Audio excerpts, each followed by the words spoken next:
Well, ladies and gentlemen, I have a complete privilege today to speak with Greg Dember.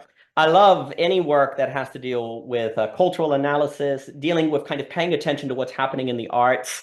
I was mentioning to Greg before we started that Michelle worked in an art gallery, and we actually started a lot of our work in creative writing, looking at literature. I remember classes with, say, Coates or my beloved William Wilson. And I think really paying attention to the subtle changes that are happening in forms of art, whether it be literature, film, music, is actually a way to get at what is going on in, dare I say, humanity that you won't get if you're just paying attention to what people are saying, on the in the newspaper or in the media, right? There's always this idea that it's important to be informed, right?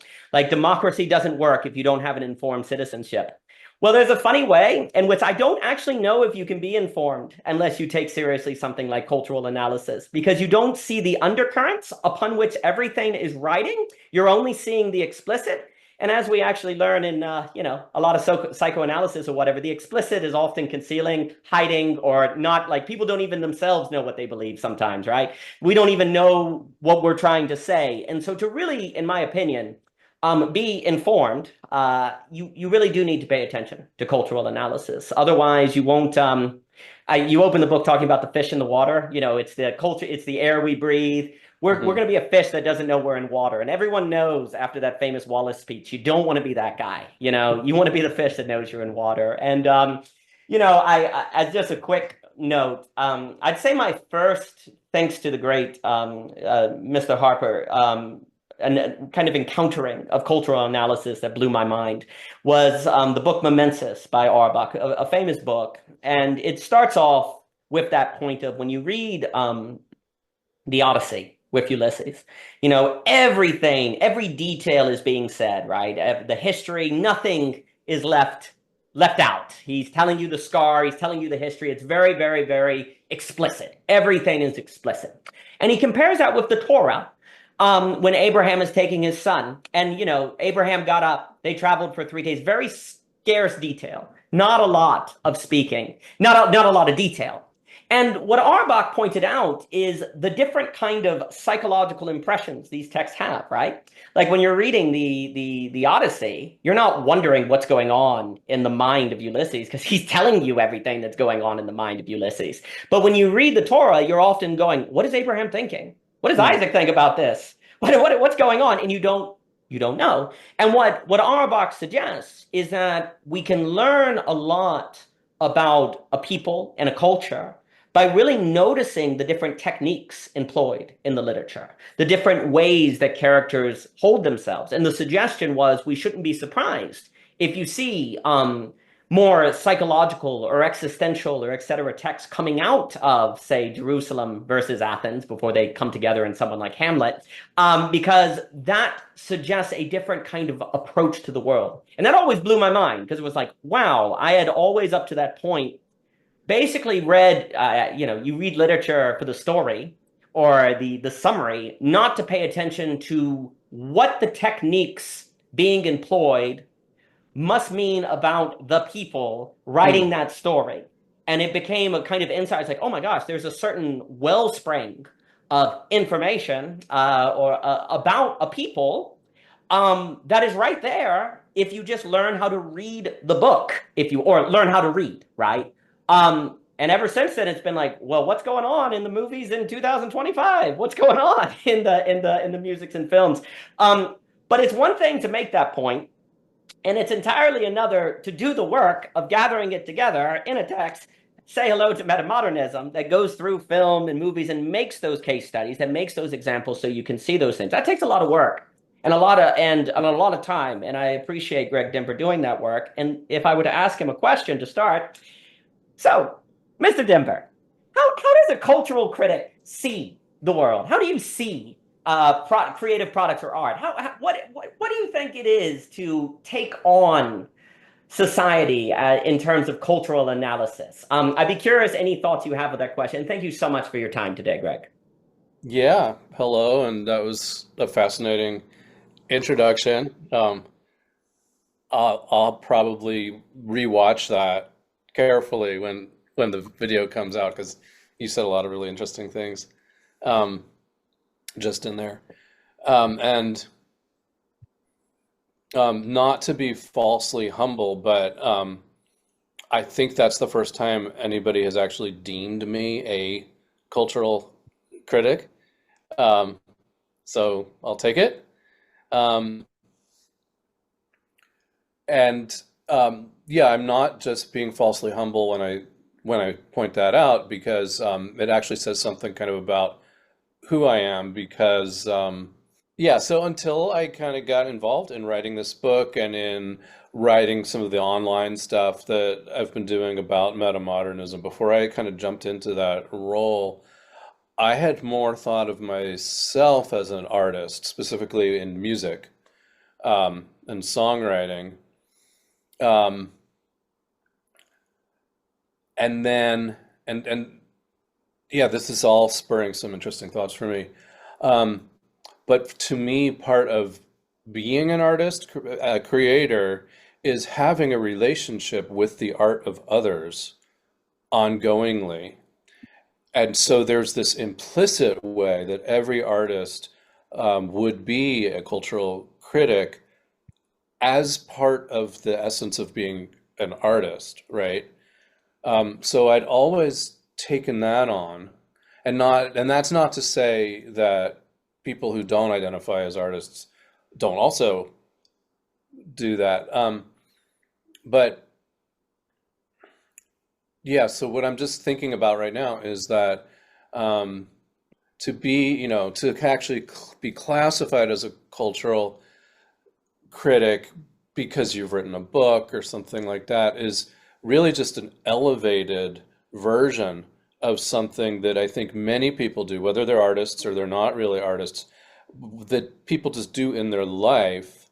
And it's a necessary part of the actual enactment of art. So an artist creates something, and then the critic, which could be, a heightened critic, like someone who wrote a book, or it can just be the person who sees the movie and comes out and talks about it with their friends afterwards, or even just is listening to music in a car and having a reaction and thinking about the nuances of the lyrics, whatever.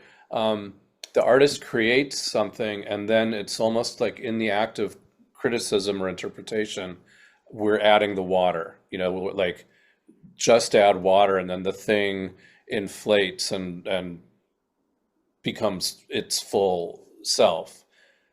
Yeah, so I guess that's a long-winded way of saying that whatever it is, whoever I am that actually got a book published about the arts is really just an extension of who I always was as a guy going around in the world engaging with the arts. Um, and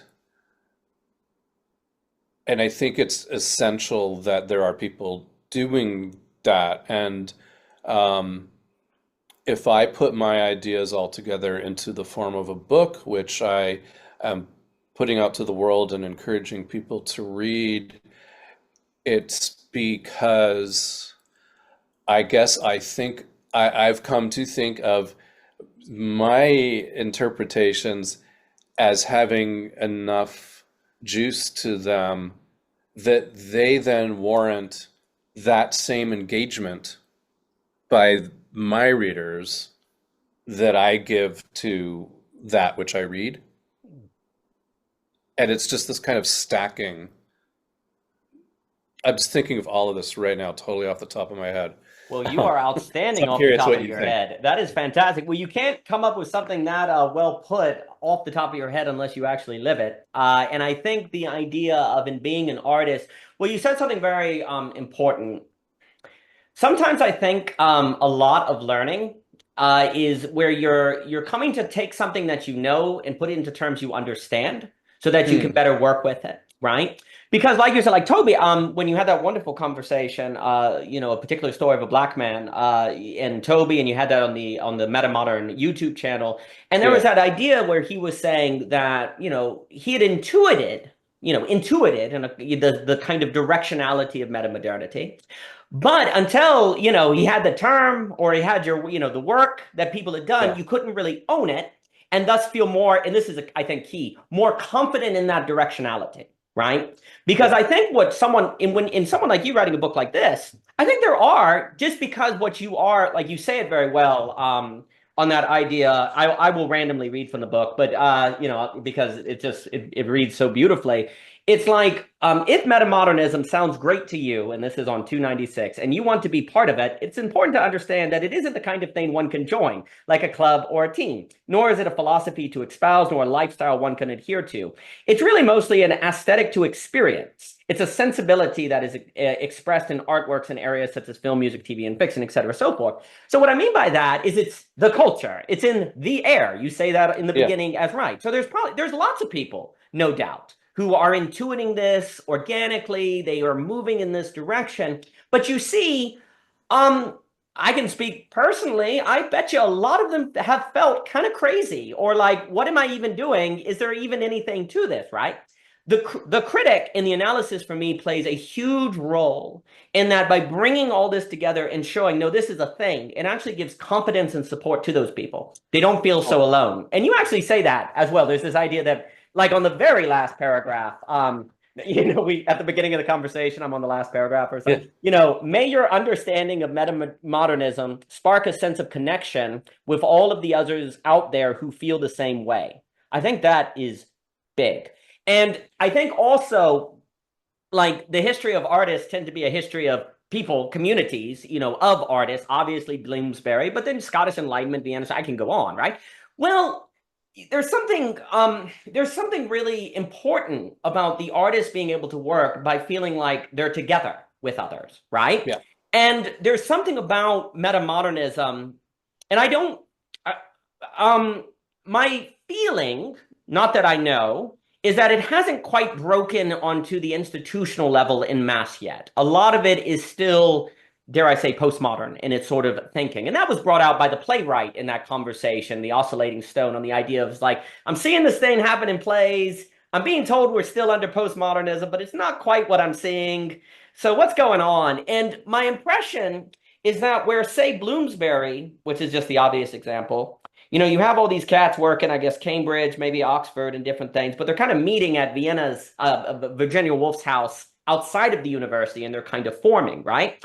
Well, if metamodernism, as a aesthetic theory or cultural theory, however we want to put it, is not in the institutions, well, that means people who are coming to it are probably doing it independently or more as artists, making work, trying to come to something. But it's very difficult to find a coordination mechanism for those people to come together if the institutions are not doing it, right? They can't coordinate. But if what we're suggesting is that, and I think this is true, that the success, well, certainly the not feeling like you're alone feeling of artists that can eat them alive really needs coordination, right? And if the institutions aren't doing it, then someone like you writing a book like this and Linda, who are actually providing a, dare I say, articulation of something going on that people are intuited, goes a very long way to, one, not making them feel like they're alone, two, making them feel like they're supported, and three, there are others out there who I can find and start having that network effect. And maybe I'm not crazy. You are not crazy. It's just that it's just being intuited now. And actually, I do almost wonder, and now this is completely speculative, I almost wonder if it's almost fitting in a way for metamodernism to be something coming out of artists such as yourself, someone who sees themselves as an artist and that is kind of going around, and then it sort of emerges from that, because it is a certain oscillation to it, as you put it, a braiding.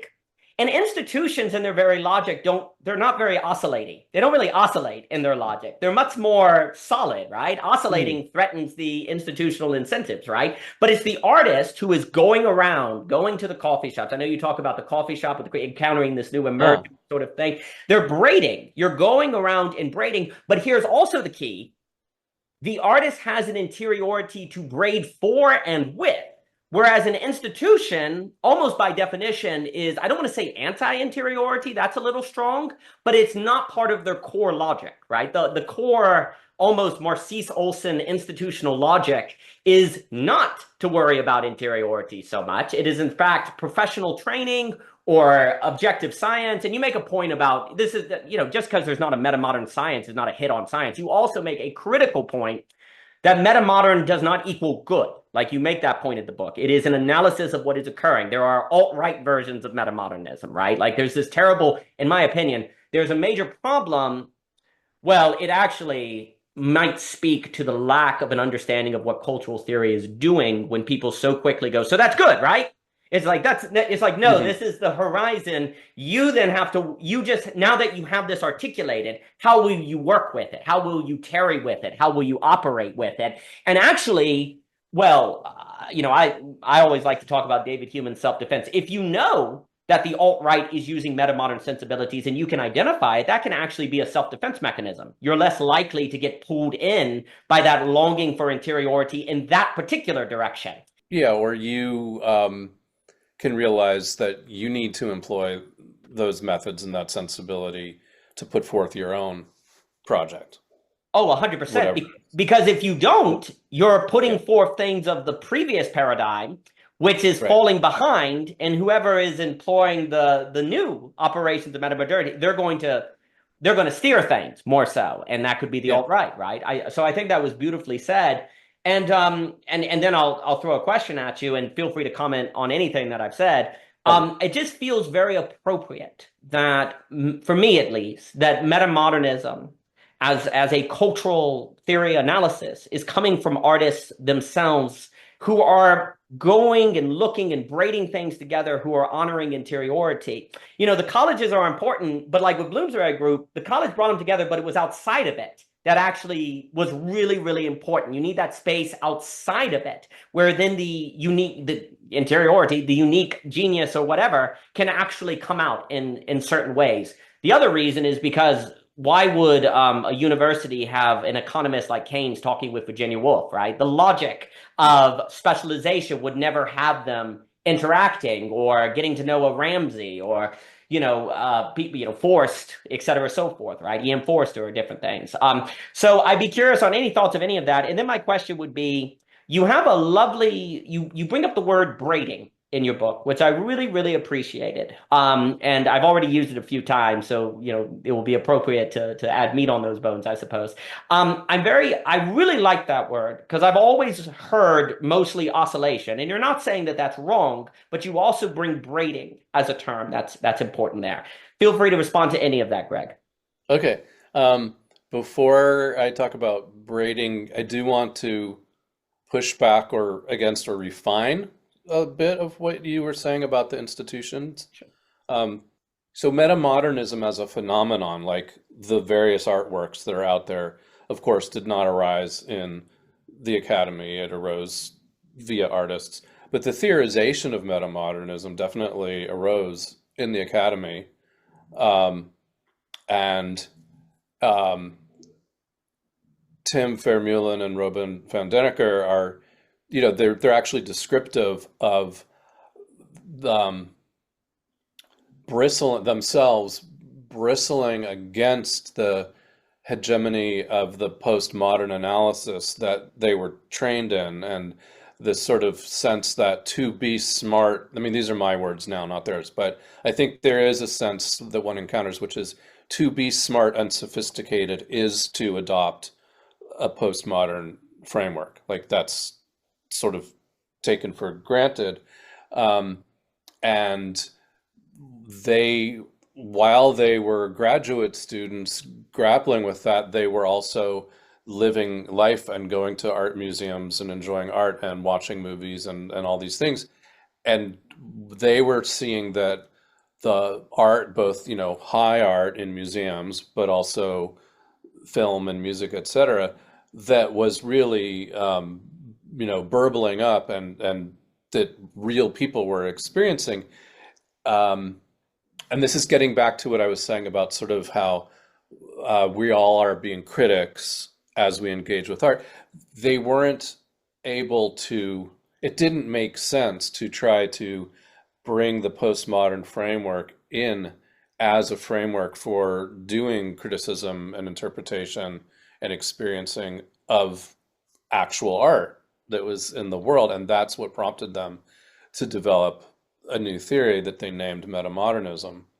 Um, and they, and I mean, when I read their 2010 paper, they have a facility with a certain kind of academic language and drawing together of thinkers that they encountered that it blows me away. That's not my strength, and they do it very beautifully. And so I want to honor um, the that academy, and especially the theorists of metamodernism, not just Tim and Robin, but many of them who kind of do work in that milieu. Um, and yes, it's not prevalent in the academy, but more and more often it's something that people are familiar with, and often, anecdotally, a lot of times the professor learns about it from the student. Like yeah, I've heard many stories where the student took on a particular topic or subject area, a particular artist or author or filmmaker that they wanted to write about, and then in doing their literature review, they were not satisfied with the kind of existing frameworks to treat this, and then they come across metamodernism, and then they go to their faculty advisor and say, how would you feel about me using this concept that I've run into? And that's when the faculty advisor is exposed to it, and then they dive into it. And so, it is spreading. And my thinking partner, Linda Ceriello, and then Tim Vermeulen, they're working together as co-editors of a book series on metamodernism. So I actually think it is still mostly being the writing about metamodernism is mostly done in the academy, and I'm the oddball actually. And if my role and if the purpose of my book is to be the bridge between the academic theory and the rest of us, maybe in an ideal world for me, the academic theory would be more established within academia before I put my book out, but I just kind of couldn't wait. Oh no, all not to jump in, all very fair, and I appreciate that refinement. I think the dynamic you described that is of extreme interest to me is on the idea that you, like you say, you have Tim, where you have this academic idea, this framing that then goes into the culture, and then this idea where students are bringing it to the institution. What I find very interesting is that kind of bring almost like point out, bringing in, because I suppose also what I had in mind is my experience is, say, creative writing classes or professors that are teaching on the arts themselves, and maybe I'm wrong on this, are not so much in the metamodern theory. And that what it is that you have theory that can come from the institutions, very fair point, that then as artists and kids who are doing their own work, they bring it in. And then that is kind of changing the cultural artifacts that are being made. That also gives more authority to the theory to then spread and begin influencing the Right. workshops in places like that. So it's almost like I have this image of point out, then coming back in, spreading the point, and eventually the workshops get taken into that kind of idea as well. Because Yeah. I guess what I have in mind is I haven't seen like I've seen like creative writing guides on how to employ techniques of postmodernism, like what those kind of writers would be, but not a book on like the craft, where some sort of writer has actually said in like what are the crafts that you need to do to write a metamodern story. Yeah. So that interesting. Where the theory, I'd be curious. It's like the theory we can say comes from the academia that then goes out into the world, where then artists who are looking for something to tell their story today with their lived experiences are Yeah. looking for resources. Then they can find the metamodern framework, become more confident in it, bring it back to the university in the workshops, or bring it back to the class that they're taking to frame. And then you have this kind of gradual feedback loop. How about that? that framing, when I read like Randall Collins and different things, those are kind of Yeah. ideas I see. Yeah, and then I think this is implicit in what you just described, but I think a lot of what goes on is that artists of all sorts, of course, um, train each other and learn from each other. So, especially maybe younger artists who are in fields that are less academic, like rock music, like indie rock music or something, Ah, right? So, um, they're looking around at the new stuff that they like and that the people that they know are doing that they like and that feels vital. And then intuitively, they're extracting principles without probably articulating it into any sort of a theory, but they're just like, they're trying to create that same vibe that they liked when another artist made the vibe, right? Um, and then the role of the theorist is to make observations about that and formalize it to some degree without, hopefully without killing it in the process. Um, and and then eventually you have like, writers workshops and books about writing that explicitly talk about postmodern theory and postmodern techniques, because postmodernism has been around so long that it's very established in that way. And then that now perhaps collides with what we could call the lived experience of new artists who are learning from each other a different set of techniques than what's being taught in those books. right. And maybe a book like mine can be that bridge that would lead, because my book is very much a generalist's book. I have chapters on film and television and literary fiction and music and even philosophy and religion. And I don't assert myself as an expert authority in any of those as a theorist or a creator, except maybe in music. Um, but I would hope that someone who is an expert in one of those would then be inspired to take it further in their own area.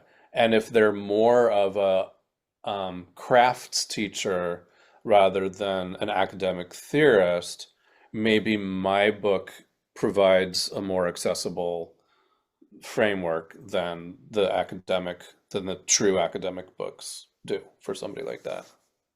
I think that was brilliantly put, and I appreciate. I'm always very interested in institutional influences and institutional logics, and I appreciate the chance to speak with you about this because it's like, classical studies of the relationship between cities and farms.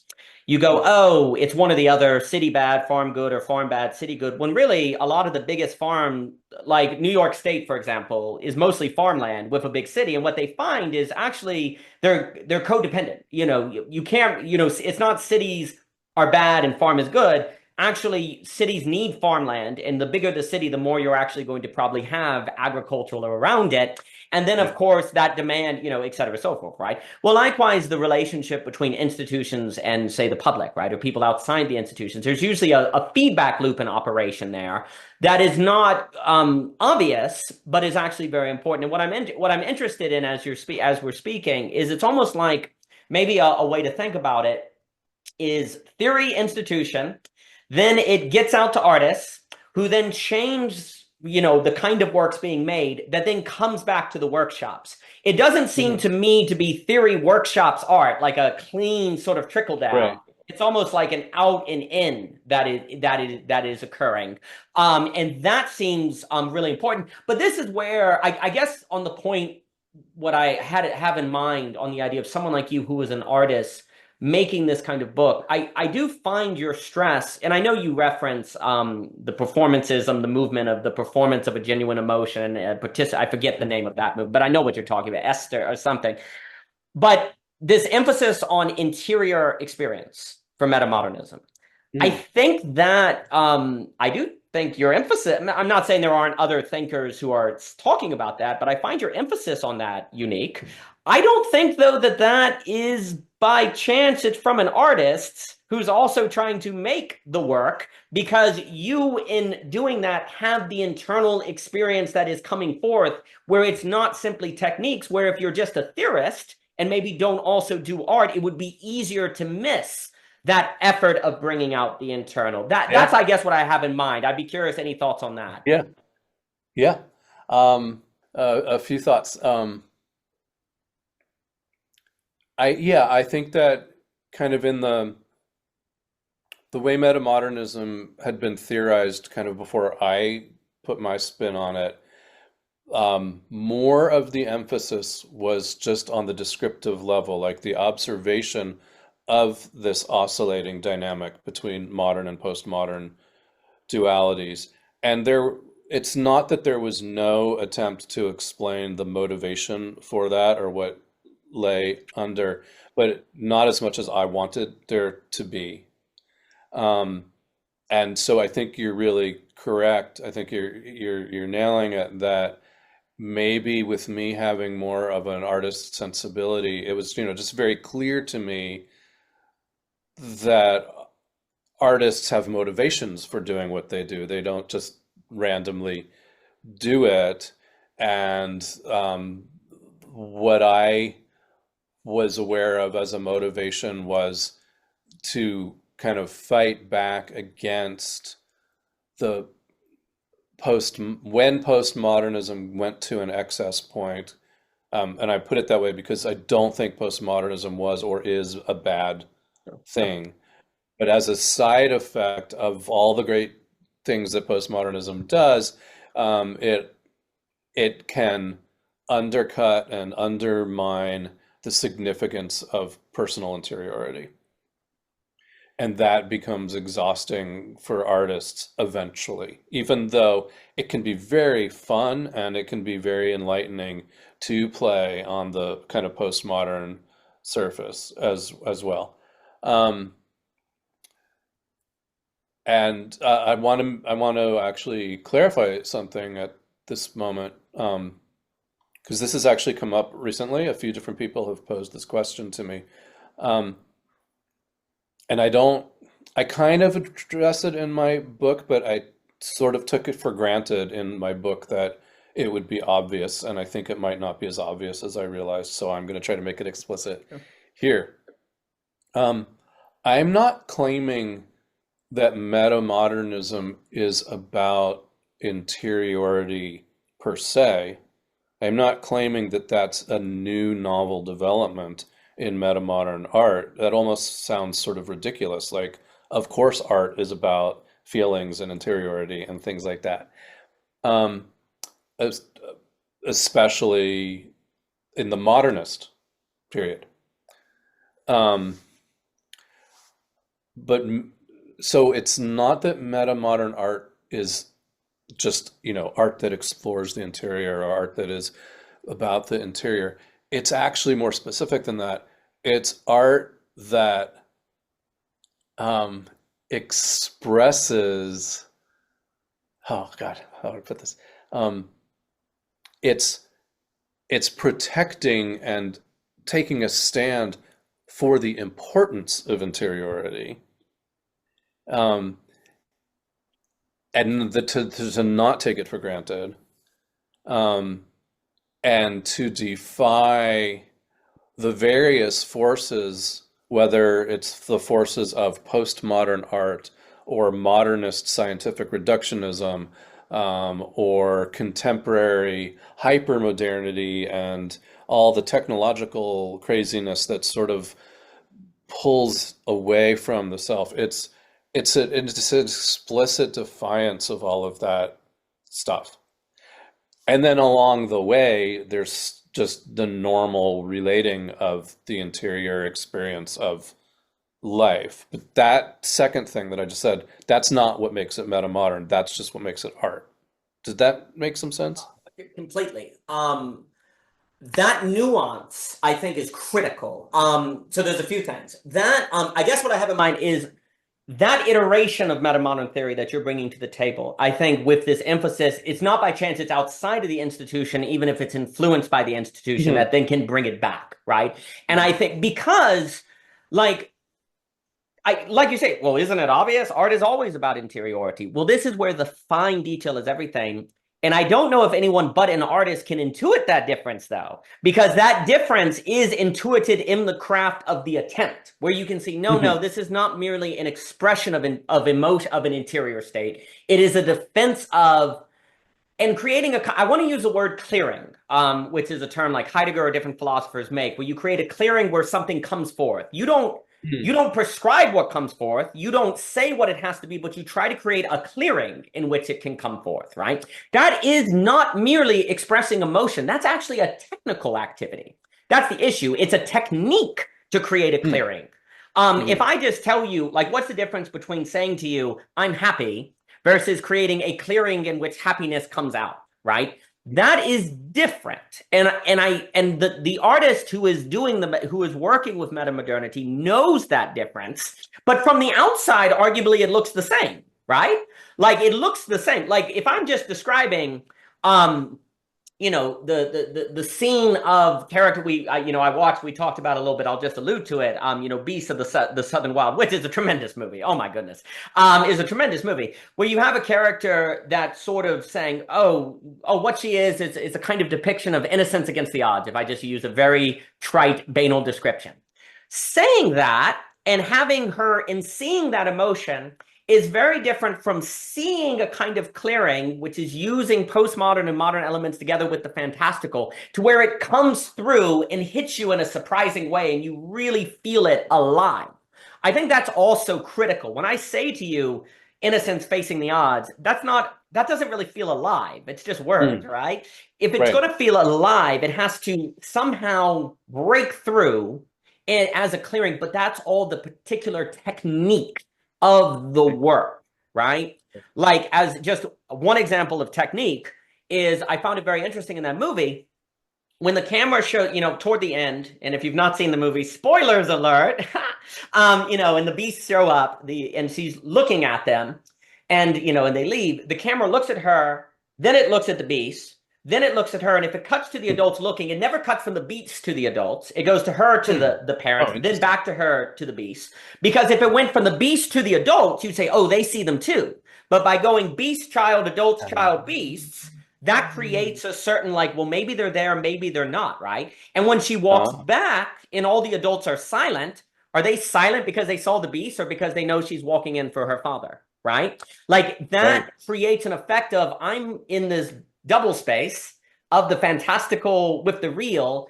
What I know is Right. what this girl is doing. She's bringing the alligator to her dad, and I am feeling that. That's a design. That's a technique Right. that you experience as through a clearing, a certain interiority coming through. And that nuanced difference, I think, is really something that the artist gets, because who's trying to do the metamodern thing, because it's this weird thing where they're trying to create this space of the effect coming through. Greg, please. One of the things that's remarkable about that movie and makes it seem metamodern to me is I'm listening to you talking about it through the ears of someone who hasn't seen the film, that would be watching this video. And so, the very first thing you talked about was there's these beasts and that we're not sure if they're there or not. And so as someone listening to this who knows nothing about the film, they'd be assuming we're talking about some kind of fantastical science fiction or fantasy thing. But then you dropped in that she was going to her father, and you just kind of slipped that in. But what I want our viewers to know is that this film we're talking about, called Beasts of the Southern Wild, and it does have aurochs, these fantastical creatures or whatever. But that's not really what it's about. It's about the relationship between a girl and her father in a very, not in a fantasy world, in a very, very real world human milieu. Um, and and that oscillation or braiding between these sort of two um, emphases, I guess, um, is part of what is metamodern. And similarly, a film that maybe more people have seen that's more recent, Everything Everywhere All at Once, at the same time that it is this fantastical, mind-blowing film about the multiverse and, all these things, it's also, and really maybe mostly, a relationship about a film about a family and all the dynamics between the family members. And so something in that interplay is one way of something being metamodern. I think that's a brilliant description, and it suggests why the braiding is such for me a powerful word. And I'll ask you to talk about that for a moment. Okay, yeah. Because in that movie, the Beasts of the Southern Wild, there's this interesting way in which the house on the water looks like from where the wild things are, with the kind of Hmm. spears coming out of it. You have this kind of, it's a magic trick once he cooks the alligator, and just the way that the meat hits the table, and the kind of the dust almost comes up a little bit, has this kind of the flour has this magical effect. And what's so interesting is without the magical creatures, that's name I cannot pronounce. There's a way, the Auroch, yeah, if you just went straight to the bathtub, you might say this is unbelievable. It's unbelievable that people would live here, and it's unbelievable that they would do this sort of thing. But what's very interesting is you're using the Ornock to make that it actually makes that a more believable thing, Right. that these people would live this way. Right. But you're trying to create believability of that setting for the sake of the daughter-father relationship, for example, and you're Right. using the Aurochs for helping create that believability while simultaneously having thematic meaning going on as well. And I Right. think that then makes you perhaps open to these people living in the bathtub, and you go, well, maybe people would live like this. And that's I think this is very important, because there's something about human nature. It's a slight aside where we think we believe we know people are different, and we think we believe we know people are pluralistic. We really Hmm. don't. Once we see people Right. living like that, we're like, oh, come on, that's stupid. No one would live that way. But actually, by framing it within this question of the creatures, you're more open to going, well, I could see this. And actually, it kind of Yeah. looks like society terrorizes them when it takes them to the shelter. Maybe there's a truth here I need to take seriously. And of course, Hmm. the way of life they're living feels very magical, of course, right? On the Louisiana, Yeah. it has this whole magical feel, of which is actually brought out more because of the aurochs on the outside, that then brilliantly, by keeping it ambiguous on if they're real or not, in a very technically detailed way, by the strategy of how they're brought into the story, that allows you to feel the magic of the bathtub and to feel it as believable without running the risk of saying, well, creatures like that don't exist. The whole movie is dumb then, right? It's Right. technically designed for bringing out the relationship in the interiority, which then I just see all of that. I just love the word braiding, because I don't see them, because I know I understand, I'll say things on the oscillation. I get oscillation as a language, but it's braided together in a way. Like it Uh-huh. starts kind of going, you're like, well, actually, maybe we could look at it this way. At the beginning of the movie, the creatures are far away, and you oscillate between seeing them in the ice and coming back to the bathtub. You ice, but Uh-huh. as it comes to the end, they're braided together. And I'm totally fine thinking about, and I do think the story braids together more and more the kind of magic, quote unquote, magical elements, or the feeling of this kind of magic of the story as it goes along. And you also feel the magic of the relationship come out, dare I say, whereas at the beginning it can feel almost more abusive or more like Right. discarding. It actually moves to an intimacy, and all of the elements of the story seem to move to that intimacy, which then is Right. like oscillation, oscillation, coming, and then it's braided. I see oscillation to Mm. braiding in some Mm. respects. Mm. But please speak to the braiding for a moment, because I really liked that language you used in anything I said. Yeah. In order to talk about braiding, I'm first going to give a little more nuance to oscillation. Please. Um, Everybody loves to talk about metamodernism as oscillation. Um, and that's definitely a metaphor that Tim and Robin used in their 2010 paper that stood out. But that paper is not about oscillation, it's about metamodernism. And if you just really kind of read it objectively without having any expectations, because I did read it again, sort of in this investigatorial way, um, my take on it is that they just sort of use the word oscillation in order to convey something that they need to convey along the way of a bigger project of describing metamodernism. So the thesis of their paper is not everything is dominated by oscillation now. The thesis of their paper is that there's a revival of affect in the face of postmodernism taking place now. And then when they give some nuance to that, they use the metaphor of oscillation as a way to describe the dynamic, right? And what's interesting as well is that the kind of art that they were most focused on when they wrote the paper and that they talk about in the paper is actual art, like visual painting, Yeah. visual art.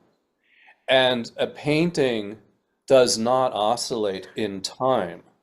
It's not like a movie where there's a scene and then there's another scene, or a song where there's a verse and then a chorus and then another verse. It's just static.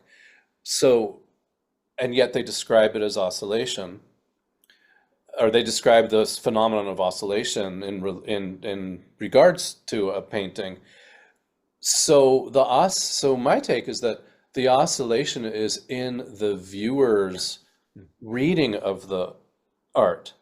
And so what they wanted to convey was that a meta-modern painting is one which evokes in a viewer first a modernist take, or whatever, a earnest take, and then an oh no, this must be ironic. And then the more it's you, the viewer, who is that pendulum swinging back and forth. So the more your interpretation swings towards the ironic, there's something in the logic of the painting that then requires you to go, maybe this is not ironic at all. Maybe it's very, very serious. And then as your reaction to it swings back to the serious, you would then be like, oh no, nobody could take this seriously. That would be ridiculous. It must be ironic. And so that's where the oscillation occurs in what I would think of as sort of the purest version of the oscillation. And I have a paper I wrote where I call that hermeneutic oscillation, right? Because the oscillation's in the hermeneutic relation between the viewer and the object. And that kind of oscillation can also work with an object that does have a time dimension to it. So like there can be a song which has a time dimension, but the oscillation, it's not because verse 1 is hopeful and verse 2 is cynical. The whole song together has a gestalt, and then taking that gestalt in as the listener, you oscillate between saying that the singer is mocking and maybe taking the piss out of these feelings that are expressed, and then you change your interpretation and think, oh no, the singer's being very vulnerable and earnest about it, or whatever. And so that's one kind of oscillation. And then another kind of oscillation would be what I would call structural oscillation, where it actually is switching in the flipping and flopping in the narrative of the thing, whether it's a movie or a song or whatever it is, where there's a section that has a certain quality, and then the section that comes after that seems to exhibit the opposite quality, and it's like really oscillating through time in the thing. And then braiding is what I'm introducing that metaphor to describe something where, and I just want to say for the viewers of this, because we've never really we're just kind of assuming you all know all this background on metamodernism and whatnot.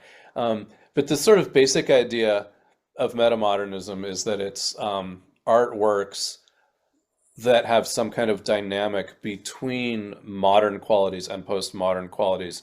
So the most obvious duality is earnestness and irony, but it could also be universalism versus particularity, or hope versus skepticism, or you know, any kind of duality like that. Um, so in braiding is the metaphor where throughout the piece there's one continuous strand of one side of a duality, and braided with it continuously is the opposite side of the duality. And I like the metaphor of braiding because each strand has its own suchness, and they don't cancel each other out, but they're present with each other. And they might not even touch, but they're present with each other. Um, and in my book, a film that I use to really demonstrate that I really focus on that with is Miranda July's Me and You and Everyone We Know. And I literally retell the story in two different ways. One in which it's a very snarky, disruptive, postmodern, irreverent, shocking sort of a film, and one in which it's a very almost Disney-like, um, almost Pollyanna, sweet, family-oriented, um, hopeful story. And it doesn't oscillate from one to the other. It's just both at the same time, braided together. So that's why I wanted to have that metaphor available as well. That was all brilliant. And that part of the book was fantastic. I really like that. I personally had mostly heard of metamodernism in terms of the oscillation. I know when Tim talked with you about it, I think the example was, maybe a shopping mall and there's an outside and it's kind of like Uh-huh. the God, and can you act? And there's this outside where there really may be metaphysical realities or ghosts or things beyond you or God or whatever, but you can't access it. But just because you can't access it doesn't mean it's false. That would be the modern move, right? So it may be Mhm. there. So you're caught oscillating with the possibility in yourself that Right. disdain is there. But then the next step that I think is so important, where do you go if you know that you can never confirm it, but that Mhm. doesn't mean it's false? Well, and also it wouldn't follow from this that the emotional experience itself is false, right? And Right. actually, before I forget, with your conversation with Toby, where he was saying, there was a part in his life where he was going to a very dark place because he thought the choice was either or. Either the religion is true or all the emotional experiences are false, right? It has to be true for the emotion to be true, but the both Right. and is very liberating. And I would definitely say that both and is there is something to that I think is very needed for the human psyche, almost not to just be overwhelmed by anxiety, because that's what I wanted to bring up, which is why I appreciate the nuance you bring in how you frame metamodernism. What is the difference between existentialism, existential anxiety, and the hermeneutic oscillation that leads to interiority? Because that's what I'm thinking. Like when I talk about, like, there are many stories of there's an outside, what if it's real, what it's not. I'm thinking Camus, The Fall, all of these different things, which are not necessarily supernatural. But in existentialism, there's plenty of kind of maybe it's true, maybe it's false, and it doesn't ever confirm it, right? Kierkegaard is, famously on this idea that you have to take a leap of faith even if you don't know, right? So you have the Kierkegaardian leap of faith, right? What is the Mhm. difference between that, the leap of faith, the existential anxiety? I also think about stream of consciousness in modernism. Obviously, Mhm. Faulkner, like, is stream of consciousness metamodern? It doesn't seem so, even though that can be a technique that is used in service of metamodern, because there's Mhm. something about the stream of consciousness that almost is too much on the side of, I want to say, rationalism or language, even. There's something like structural about language. I was thinking about that. I was writing that out. Like, what is stream of consciousness? Why is that a Yeah. modern invention? Why did that come Well, up in, please? this kind of gets to what I was sort of trying to get at earlier. Um, and I'm gonna be too simplistic here, so I apologize in advance. But um, my take on it is that the modernist stream of consciousness authors, Virginia Woolf as well, and um, James Joyce, and all of those, um, they were doing this thing like they were like, oh, look, we can do this. Let's do it. Let's explore the inside and not just use storytelling as a way to present an account of events that happened. Let's go on the inside as well. Um, and it was like stepping, it was like, stepping into a garden that had not yet been accessed, and then doing what you can do in the garden. And then postmodernism comes along and says, well, that's kind of cool, but that kind of leads to some other complications and some other questions. And how do we know that the stream of consciousness, like, how can we be sure that the stream of consciousness is authentic and without considering all of the societal influences that might be coming to play, and without considering the way that language itself kind of leads us all to tell falsehoods, even when we think we're describing our interiority, and so postmodernism adds this layer of questioning that's important, and could be like really invigorating and exciting, um, but can be exhausting. And so when the metamodernism brings back the interest in the interiority and something like that, it's not doing it in the same innocent way that the modernist authors did. It's doing it in the face of um, the, I don't know what word I want to use. I don't want to use a negative word, but the sort of the muddying of the pond that postmodernism did.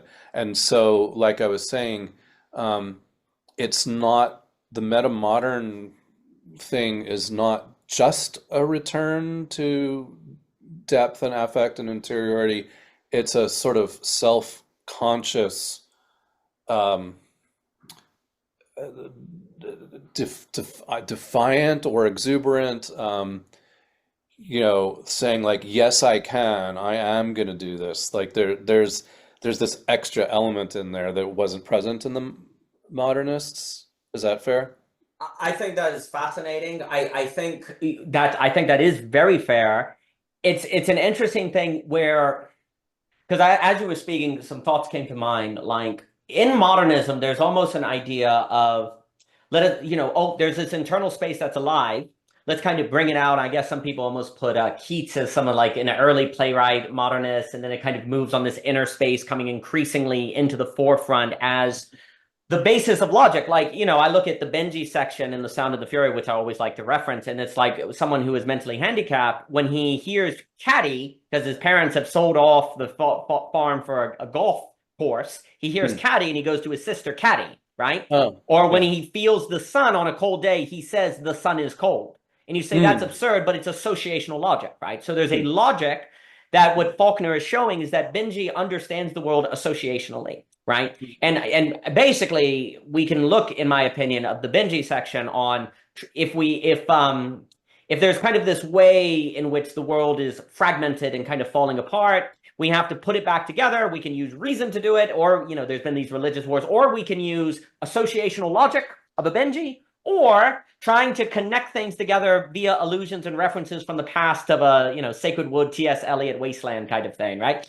And I don't think it's by chance that in the four quartets there's this experimentation of overlaying levels of time in Bert Norton, when he looks at an old fountain and he says the water is coming out the sunlight, which makes me think of Benji, because he's having a memory of when this fountain works and he's overlaying the past. And so can we restore society with a notion of the fullness of time, which is also kairos and religious and different things. So there's these explorations of these kind of new logics, and which is interesting because also at the same time, modernity is a logic that is going to fix everything. So there are these different candidates for almost the capital L logic that is going to Hmm. restore everything, and which one do we go to? And even though there's interiority in Joyce, it's still playing the game of the logic that we're Right. going to actually use to dominate. Where what's more interesting, like in metamodernism, there's a notion of, well, we're not going to talk about the logic, but we know this was real, so we're just going to defend the clearing of it. And I guess the language I want to use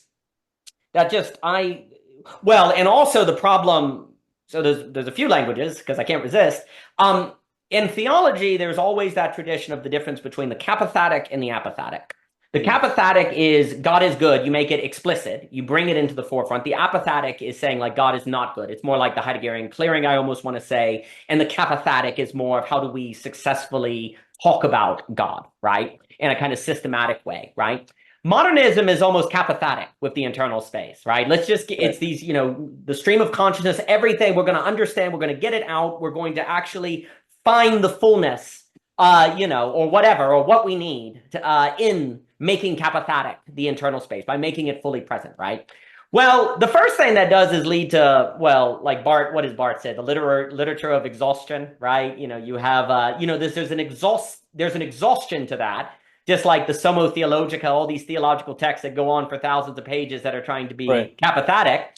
And there's an idea that this doesn't actually necessarily get you anywhere. And also, the risk, of course, with like a Karl Barth is saying, well, you're bringing God into rationality, and that's idolatry, right? Like the more you make God, that's idolatry, right?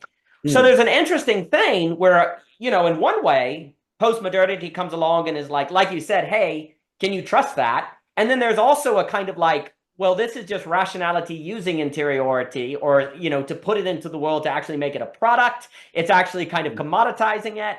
And actually, this is a threat to justice, because if you have like an L logic, like the Joss was saying for Derrida, and he's correct, the only, justice can't be deconstructed, right? So there's this Right. idea that we have to focus on that. But then how do you keep justice, dare I say, apophatic versus kapithatic, right? In the same way with interiority, right? Well, that's a technical question. That's a really technical question. And in another way, I guess I think about it is I think computer science, they talk about no knowledge proofs, which is the idea that I can see something and it must be true even if I don't know the argument for it, right? It's a no Right. knowledge proof, right? Like metamodernism is like, hey, the only way to deal with interiority is as a no knowledge proof, right? Because if it Mm. has to be brought into explanation, then actually you're commoditizing interiority for products or technique. You could almost say that modernism, let's say stream of consciousness, ends up taking interiority and reducing it to a technique.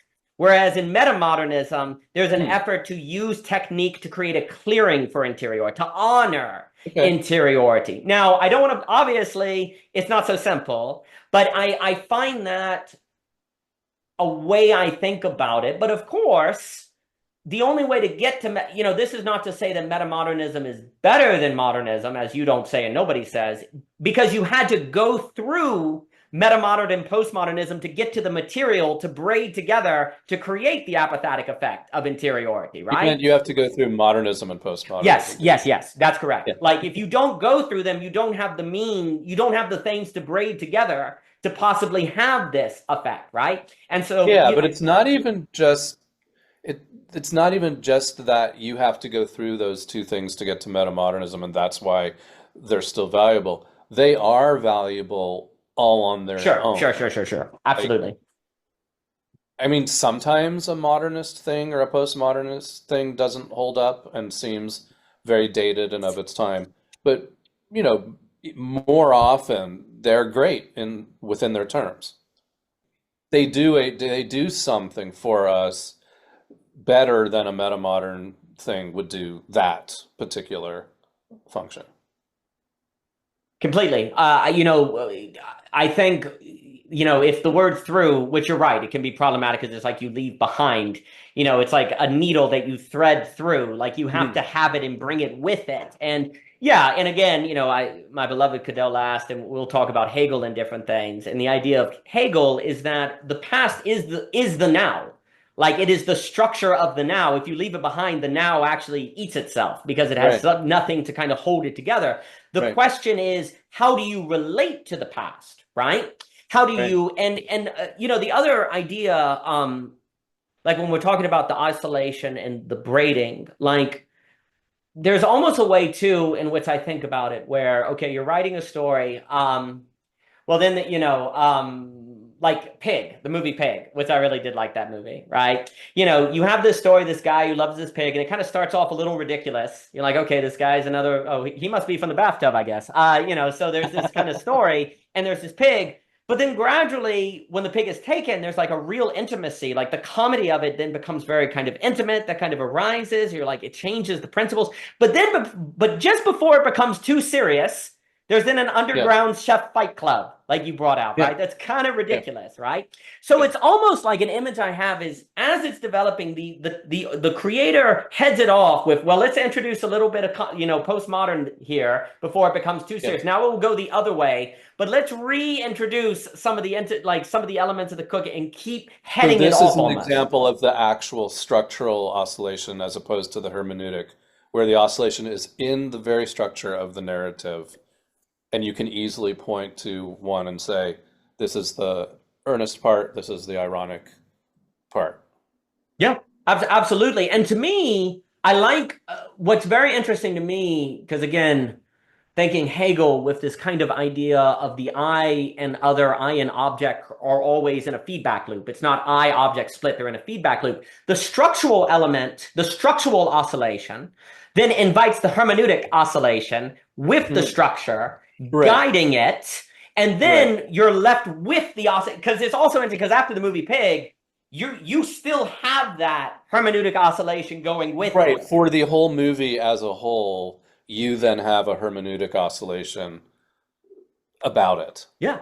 Yeah, Yeah, absolutely. And then what that does, to your point, this I just think critical emphasis on you have your emotion, you have your internal state of the movie. In the yeah. same way that Cage at the end, was crying over the death of well, I'm ruining it. Everyone, spoilers, the death of the pig. And that is Comes with the authentic. territory. Yeah, yeah, it comes with the territory. Spoilers. We're gonna talk about things. Yeah. It's authentic. And then of course, from a what that leaves you with as the viewer is you go, well, if this is real, something real is real. Mhm. Something Yeah. real is real that becomes a basis for reoriented or reorganizing activity, the way that you carry Yep. yourself, right?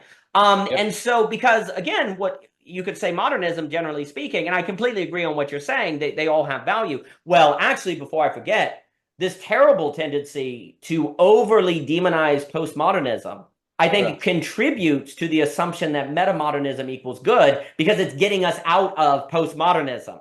Yeah. Therefore, it is good. No, again, I do think there is a very problematic caricature of postmodernism that has made us very people like talk about Derrida, but Derrida is the guy who gave us the gift of death. He's the one talking about trace and painting. I mean, the idea of deconstruction is always tied for him ultimately to some sort of reconstructive effort Mhm. that you could argue he didn't articulate clearly enough. But it depends on what books you pick up. But Derrida, for him, in my opinion, deconstruction was very much influenced by the idea of the clearing that comes in the later Heidegger after he gives Mhm. up on the time. Like this idea of creating a space where the thing itself can come through. There are traces of working in a metamodern direction in Derrida. No, maybe not Pierre, not maybe not Demand or something, or not to hit on him, but you just can't pull it all together. There are But nuances. even if you remain in this very purely deconstructive mode where you're just doing the deconstruction and it's not like clearing the space for something constructive to emerge in its place. You're just totally lost in the quicksand hall of mirrors of deconstruction. Um, there's something very scintillating and adventurous and revelatory, um, as long as you can keep going with it and not lose your footing. It's good. It's enlightening. It's perhaps even enlightenment, um, to see that everything that you think was the true solid part underneath the bullshit that you've cleared away is itself another layer of bullshit. And to be able to just keep going through that or surfing from wave to wave or however you want to make a metaphor for it, it's just that eventually, because we're vulnerable humans, we do lose our footing and we do get exhausted and we do run out. And then to be required to remain in that mode is oppressive and scary and dehumanizing. And that's when we yearn for metamodernism. I think that is beautifully put. And to me, the emphasis to the genuineness or the fidelity to the internal space is how if you lose your foot, what can happen is if you lose your footing, you say, well, the whole project is it's all a failure then. Well, no, because you don't have anything. But if you say, no, the internal experience was still real, okay, you can get back up because you can Yeah. never lose your footing on the reality of the emotional experience, right? Yeah. Without that, deconstruction ends up just falling and whatever. And, eventually you fall, like you said, and you cannot get back up because you have no resource by which to get back up, right? Mm-hmm. But if you have the internal state, yeah, you can get back up and keep going, right?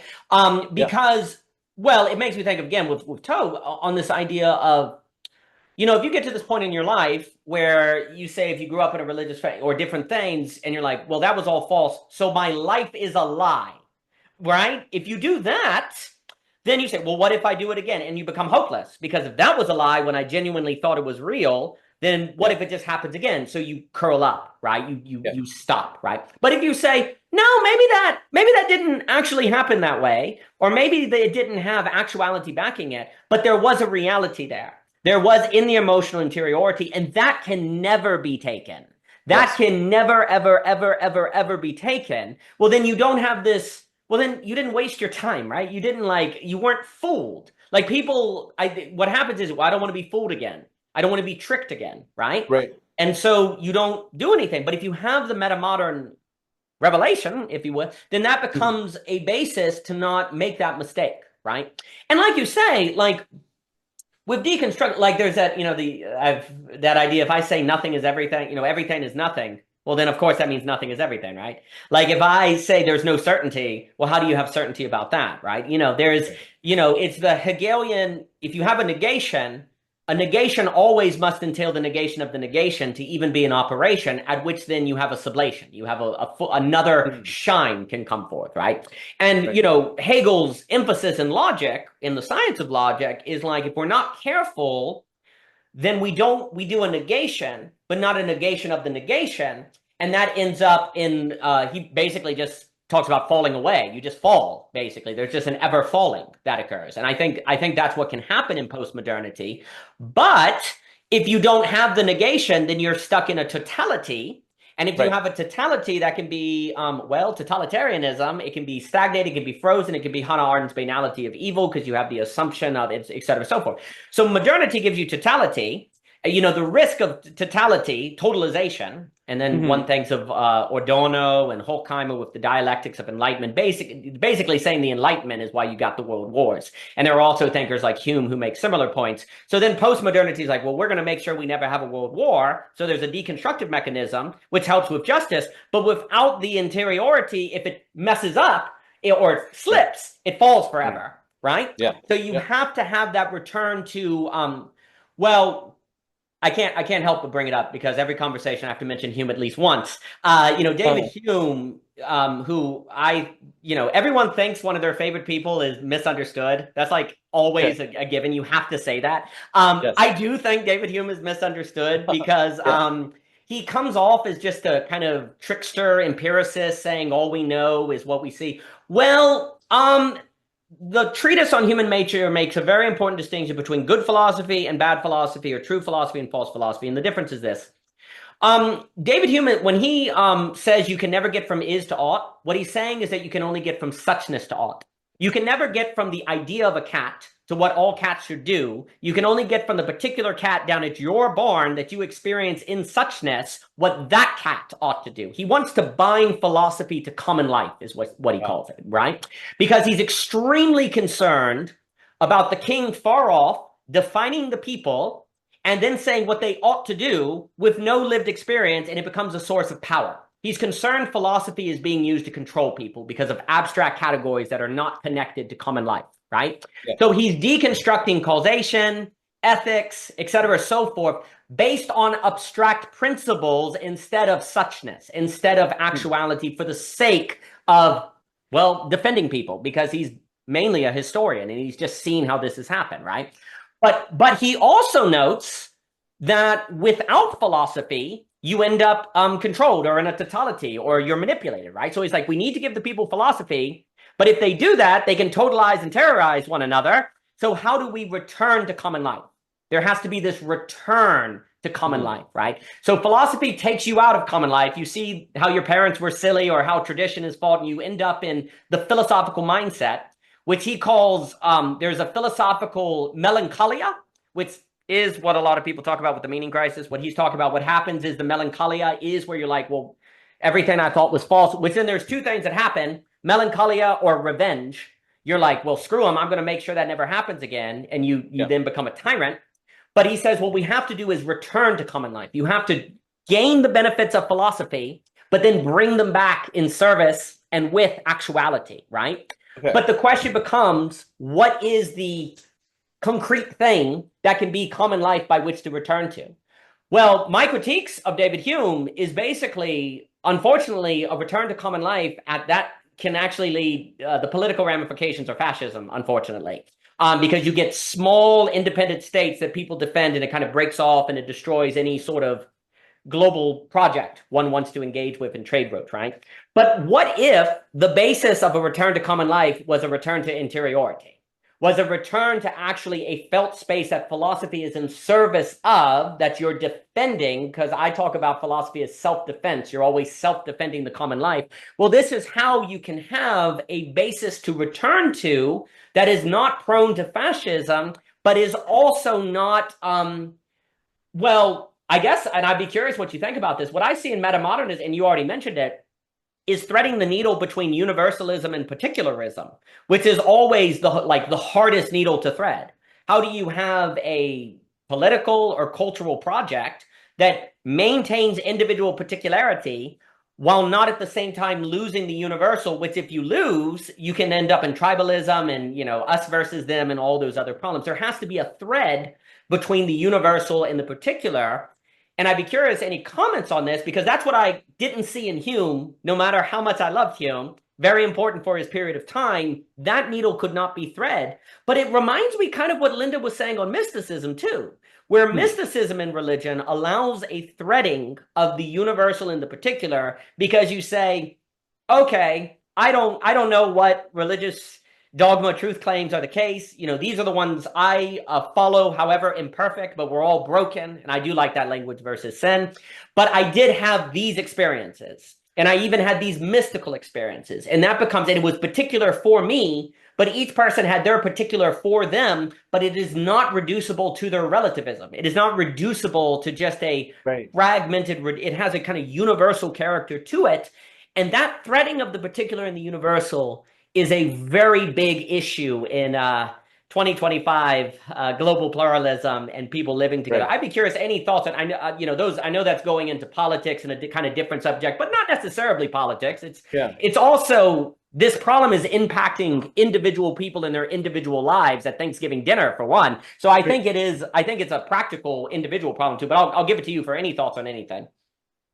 Okay, well, first I just want to say that it's fun as I listen to you speak and you make references that I'm then trying to guess which of Linda's and my videos that we do with guests you watched, that because I think that you must have watched our video with Josh and Maren where we talked about metamodernism, Christianity, but you've also clearly watched, I know you've watched the video with Tope Fullerin. And then I think you've watched the video with Tim Vermeulen, and it's just kind of fun hearing the little threads from those. That's gratifying. So I had a thought, which is, and it might end up pulling back to kind of what you're really interested here, but sometimes people will criticize the the idea of distinguishing metamodernism from postmodernism, because there's people that say you're really just sort of talking about postmodernism still. Hmm. And one of their arguments will be that the kinds of things that we metamodernism theorists describe as kind of like a metamodern intimacy, a metamodern, what we call the tiny, things like that, that postmodernism already had that, the focus on the local and the particular, and instead of grand narratives, to have a multiplicity of micro narratives and things like that. That's all kind of in postmodernism. And while you were speaking at the end of what you were saying, kind of what occurred to me is the difference where metamodernism goes with all of that stuff that the postmodern doesn't go is postmodernism is, walking away from the universalist and it's refusing anything besides the particular. Whereas the metamodern, and I think what Linda is getting at when she talks about the metamodern version of mysticism, is getting into the particular as a avenue to the universal. Okay, I said it. That's it. But that's brilliant. No, that's exactly right. Because for me, first off, when I hear people say that metamodernism is just postmodernism, I cannot imagine Sufjan Stevens in postmodernism. I simply cannot. Right. Because not to say that, postmodernism is bad or anything, but where Gravity's Rainbow ends with basically laughter as a rocket is coming to kill everyone and it's just kind of joking and stuff like that with Thomas Pynchon. One sees at the end of, the metamodern horror film, for example, that actually is genius. I don't tend to watch horror, but this is a genius movie and how it's designed, and I have to respect it. It's sitting down and ending and taking a smoke and having this intimate moment. Cabin in the woods. Into the woods, right. I'm sorry. Yeah. Cabin in the woods. Cabin in the woods, right. So this kind of sitting down, this intimate moment that you really feel, it's not snarky.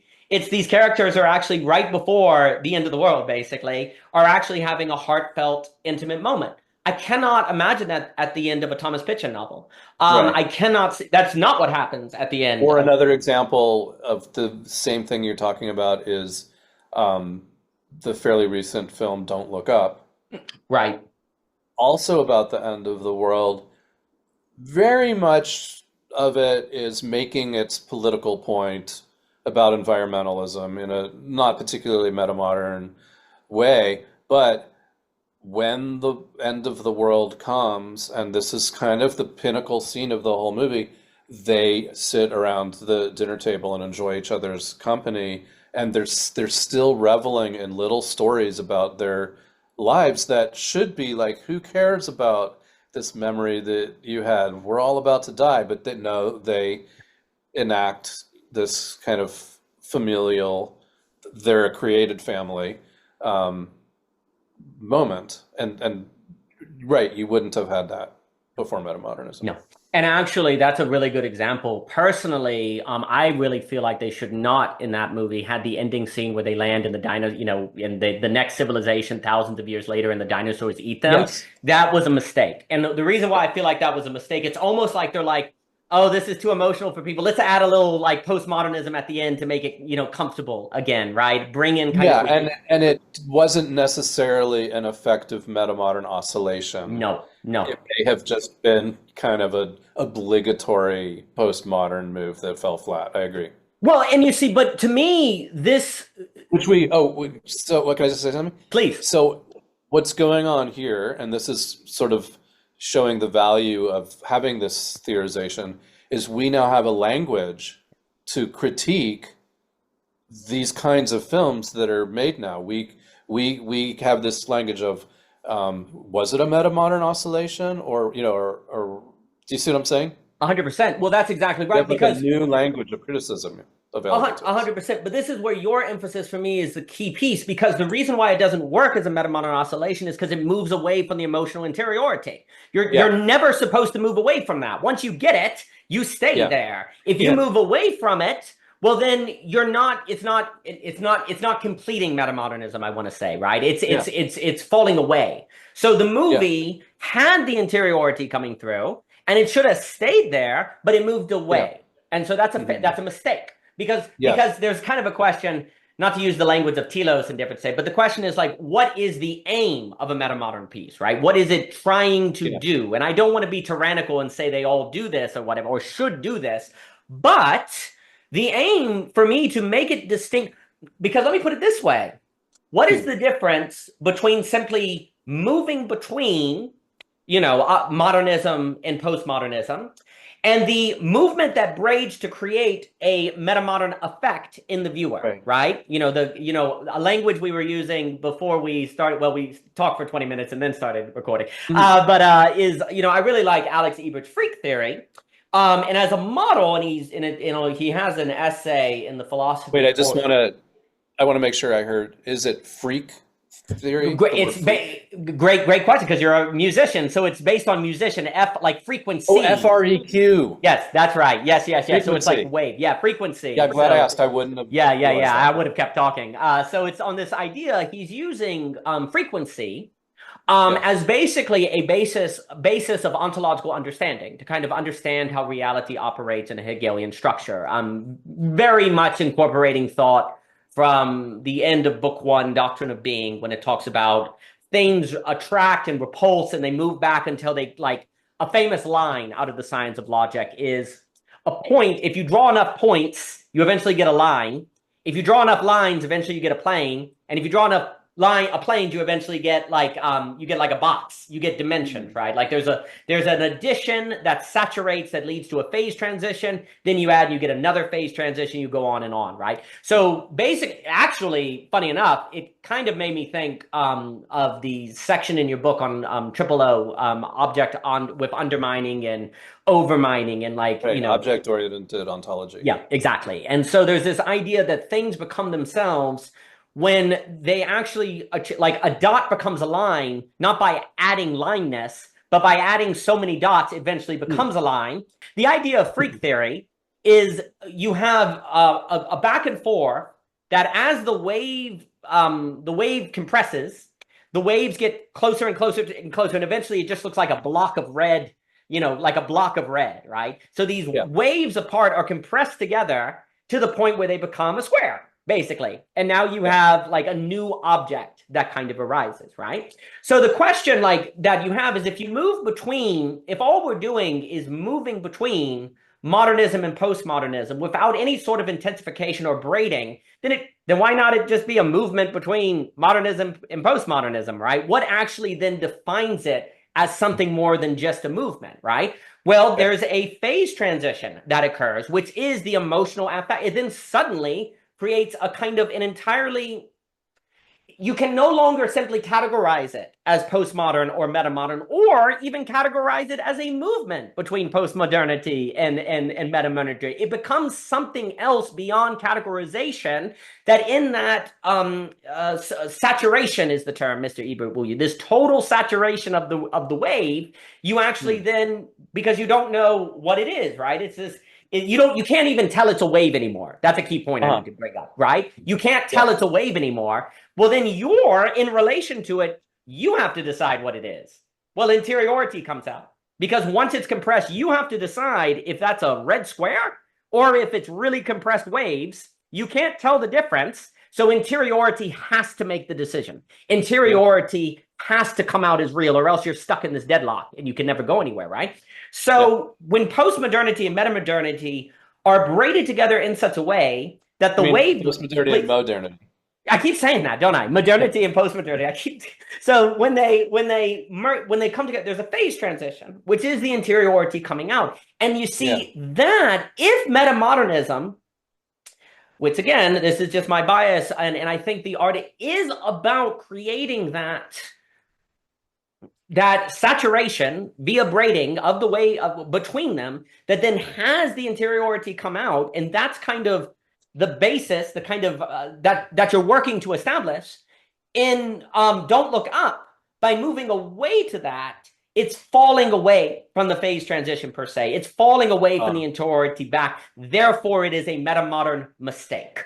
It is right. maybe you could say it's a postmodern success, but it's a metamodern mistake, right? And then, of course, if you fall back, again, using Hegelian logic, falling back is always basically a problem. Like if you establish metamodernism and then fall back into postmodernism, it Yeah. undermines everything that you've been doing, right? Right. So to me, that also, like you say, and I know I said a lot, but I'll throw it at you on any thoughts about anything. To me, what you're saying on theory giving you a grounds of critique, I think is very powerful. Because also, it gives you not just in art, but say in philosophy or theology or political thought or creating a church organization or anything, like you can bring that lens and go, hey, have we fallen back into postmodernism after we've Mhm. created the emotional effect? We shouldn't do that. we should cut that. It creates a kind of way to think about a lot of different areas. I'll throw it at you on any thoughts. I know those are just things that come to mind. Yeah.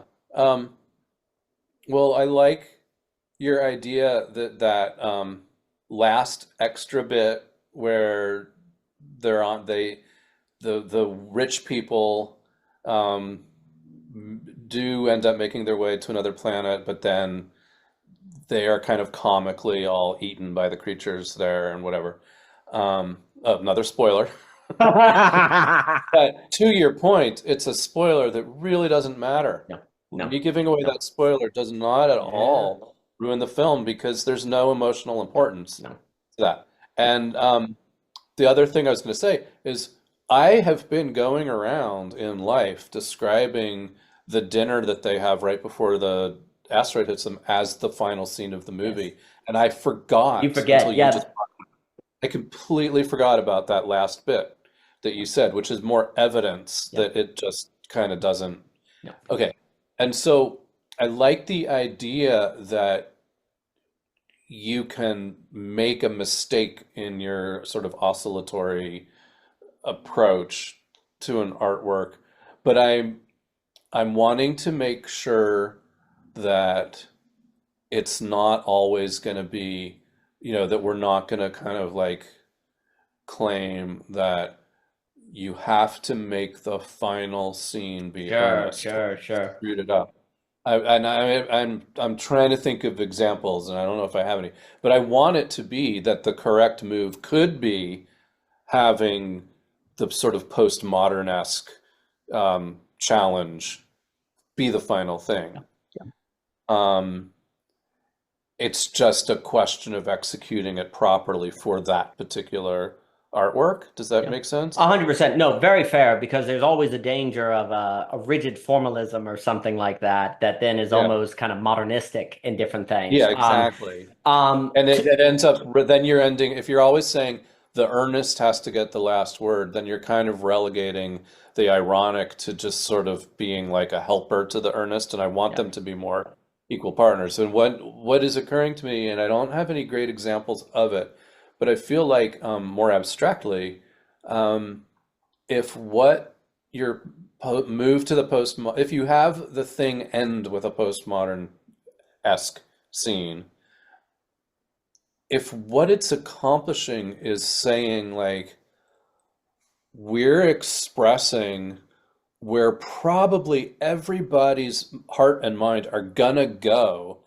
like if the penultimate scene is like a very moderny earnest thing, and almost any normal person would not be able to stop themselves from thinking of the snarky, well, what about blah, blah, blah.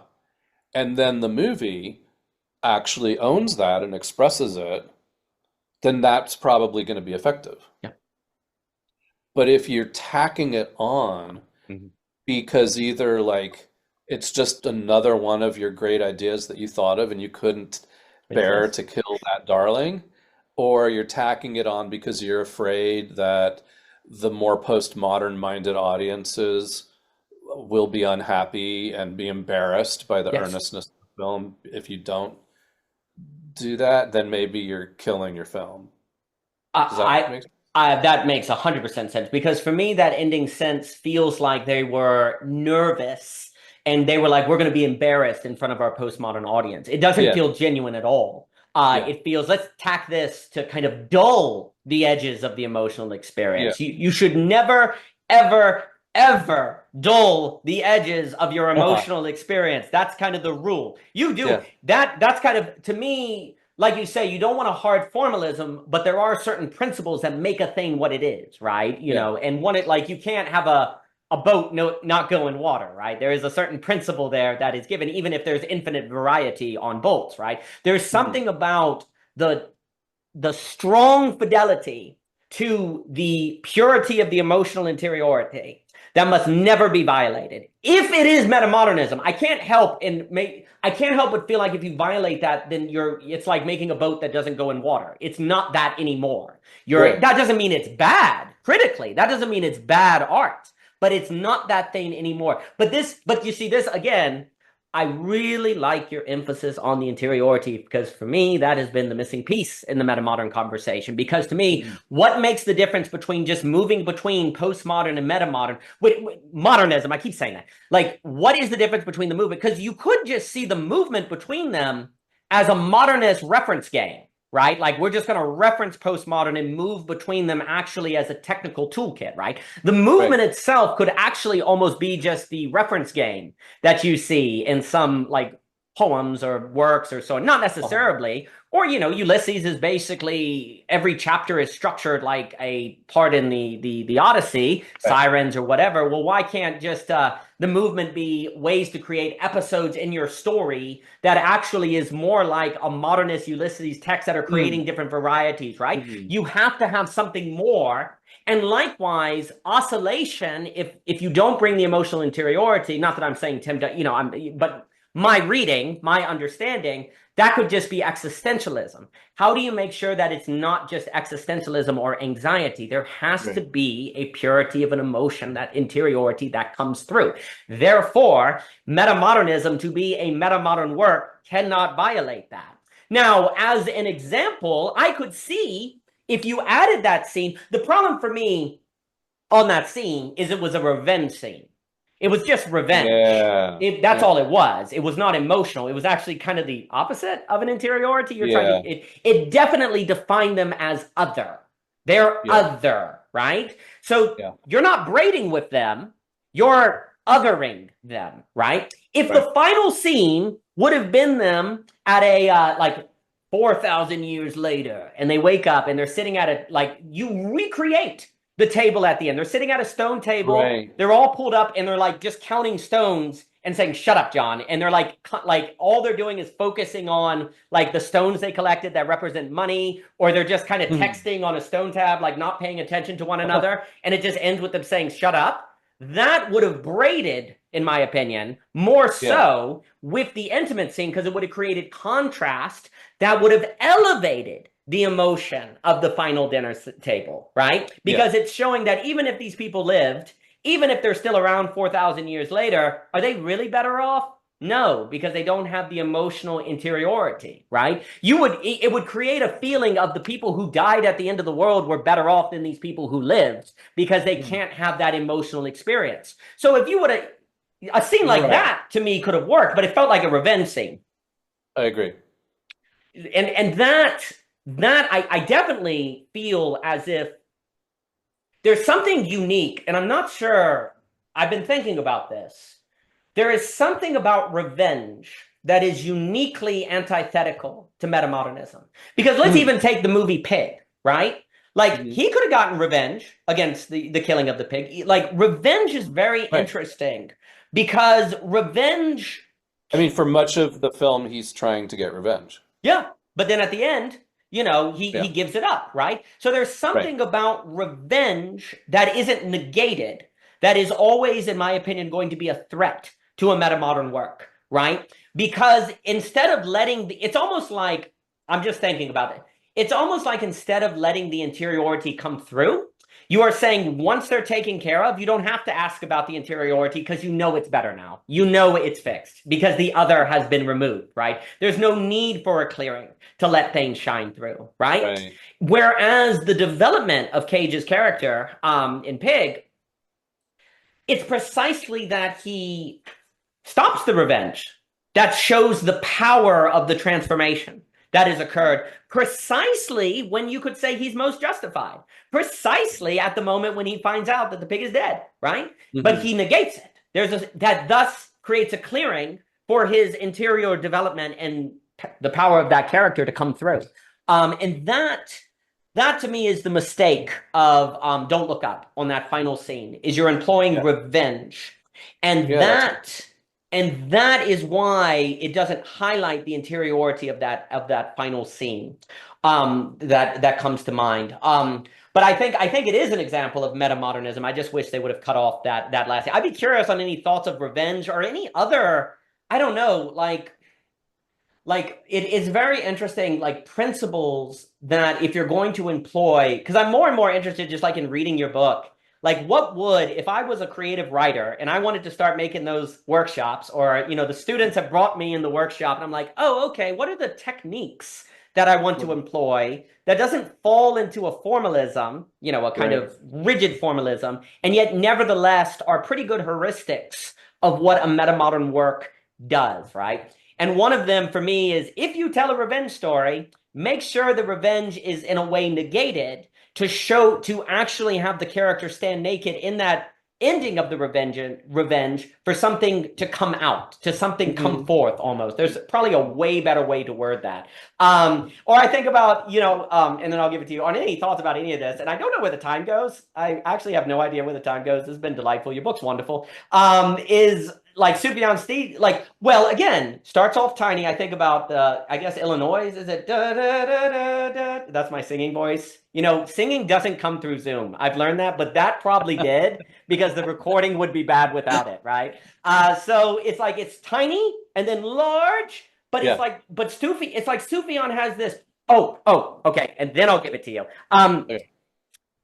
There's, how you said earlier, there's this kind of weird way where you can't really calculate, like there's this way where you don't really calculate when modernism turns to postmodern. You definitely introduce the elements, but it's not like, okay, we've had 5 minutes of modernism, so we need 5 minutes of postmodernism. It's very interesting too, because that sense of the need to switch or braid is very emotional, it's very intuitive, right?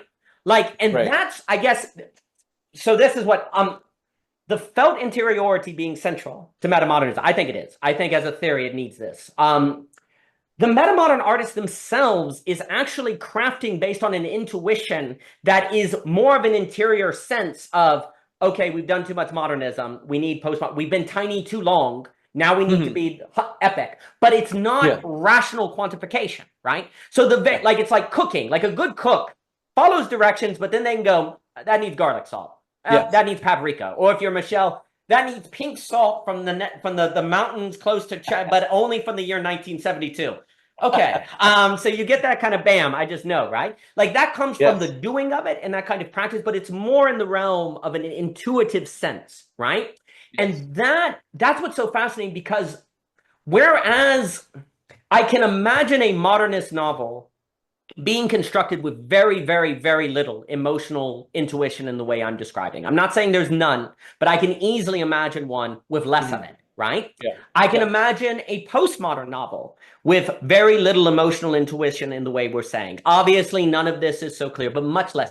A metamodern work is predominantly this intuitional sense of when the elements are no longer braided in a manner to have the emotional effect come through. It's so to me, again, it is not by chance that an artist who is creating, thus using that intuitional method, is the one who would also suggest this is central to the theory, actually, and needs to be emphasized. And again, I know you're not the only one who has talked about that, but the emphasis, I do think emphasis matters. There was a time in my life when I hated emphasis debates because I'm like, oh my gosh, we can always say there's not enough emphasis on this or that. And there is a danger in emphasis debates because they can become language games where people can, have careers just arguing people don't emphasize the right things enough. So there are pitfalls there. but there also are real stakes in the wrong emphasis, right? Like there are stakes in not having a proper understanding of what is central or what is not. Without getting into it, this comes out in economics all the time. If you don't emphasize the right that, where you emphasize, like for example, if I emphasize scarcity in my economic model versus emphasize distribution and abundance, you get an entirely different economic structure, right? Now that was a can of worms. I won't go down that, but emphasis matters, right? So an artist who is using the intuition to braid the elements would also go, well, and the artist, I can't help but think the artist kind of wants to invite the reader, the viewer into that intuition. This intuition is a way that I operate. I want to create the work to invite you into it, but I have to play mental chess with you because you're so entrenched in modernism and postmodernism. So I've got to play a mental chess with you to work those things against one another to a point where this intuition that I am employing, maybe I can't explain it, but I know I feel it. I want to share that. I want you to have it, but I have to work a game of mental chess with you so that you work. So this intuitional sense of how you're going seems to be this, I guess what I'm thinking. This intuitional sense is, if I were to say meta-modern craft, it's something there. And then I'm interested in like meta-modern techniques that are not formalistic, like we were talking about revenge. So just some thoughts, but please, Greg, on anything. Yeah, I wanted to add to what you were just saying. There's doing the mental chess to get the reader out of the modernist or postmodern traps that they're insisting on being caught in, even though they don't want to be. There's that. And then potentially, in addition to that, if your viewer is also someone who actually already engages in that kind of mental chess, either in artworks that they themselves make or just in like the way they go through life or whatever, if you can do that mental chess in a way where you're also sort of like recognizing it and dropping breadcrumbs to the viewer that you're another one of those kinds of people just like them who does this, plays these games in order to get out of the traps so that you can feel your felt experience, and all that, like, then that just adds a whole other layer. And I think that's what a lot of metamodern artists are doing in their works, is they're giving those flags or breadcrumbs to say, I'm going through the same thing that you're going, this particular, not just I'm going through the same, not just like I've also experienced the death of a parent. I'm going through this thing of struggling with the aftermath of modernism and postmodernism like you are, even though you don't have the theory, etc. To be able, they're theorizing without using theory. Yes. We're doing theory without theorizing. And another kind of metaphor I had, what that you inspired, was metamodern artists are they're rescuing themselves and any readers or viewers that they can bring along with them from gaslighting. Yes. Like modernist thought, postmodernist thought, societies, the way society is now has been gaslighting us into thinking that these feelings that we have that seem very obvious to us in private, we've been gaslit into thinking that they're not valid, and that it maybe isn't even valid to have feelings at all, and it's not valid to make decisions about the way the world works based on these kinds of feelings. They've gaslit us into this, and I'm coming up with a language that I can use that will not allow me to be gaslit anymore. Absolutely fantastic. Yeah. Well, in response to that, that's absolutely right. I don't the The, meta-modern. and that's the difference between meta-modern preoccupation with interiority and modernist preoccupation with interiority. Modernist preoccupation with interiority is just because like you can do it. Like, hey, here's something we can do that hasn't been done as much as it should have. Yeah. And meta-modern preoccupation with interiority is like, I have to do this to save myself from the quicksand of of self-doubt. That is beautifully put. I love bringing in the notion of gaslighting because, so there's a few things. First, on this idea of the meta-modern artist, as I'll just say generally, on saying, I'm like you. Like that's critical. It's not a I know and I'm transferring to you, or which is modern, or postmodern, which is you think, let me show you. Hmm. Metamodern is we're the same, Yeah. actually. And by having solidarity with one another, we have connection, and connection is, of course, the space of emotional interior self coming out, right? So the problem is previous, you could say, generally speaking, modernism and postmodernism is not trying to arise to emotional effects so much by connection, maybe by sharing episodes. I've had a parent die, have you? And so you're while you read the work, there's kind of a remembering. So I'm speaking about things that you can.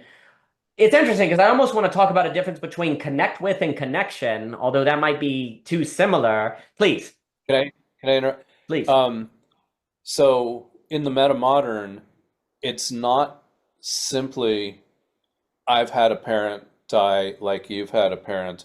It's I've had a parent die and these bastards tried to gaslight me into thinking that that's not important. I think that's so well put.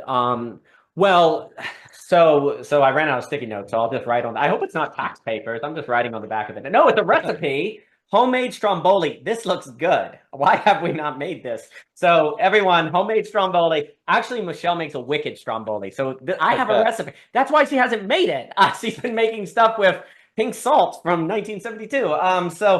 So the gaslight piece is, I think, very powerful here. Because like there's a way to in which when the metamodern artist is like, hey, I'm the same as you. I have this experience, right? Like I'm, trapped in this radical doubt. I'm trapped in these kind of modernists. I don't know what to think. I'm the same as you. So there's a kind of solidarity. Well, wait, if we're the same, then what are the chances when those people say this is false that it actually is false? What if like the fact that other people are having it, well then what are the chances of that? It can't just Mhm. be me, right? So there's something about the connection always fights gaslighting, right? Like even like another characteristic is conspiracies, ideology, all of these things. Like Jordan Hall said that the opposite of ideology is relationship. I do like that phrase. And people like Korobowski in Science Insanity, they warn that basically I think he wrote his book like 1902. I love Alfred Korobowski. Nobody reads him, but he's a really great thinker. And he was basically like, because we don't stress situation, relationship, and connection in our thinking, everything is just a point, we're all going to go crazy because human beings only maintain sanity in connection. And you're literally saying that the universe is made of little points called atoms. And that is a recipe for everyone to atomize into their own mental structure they never escape and go mad in.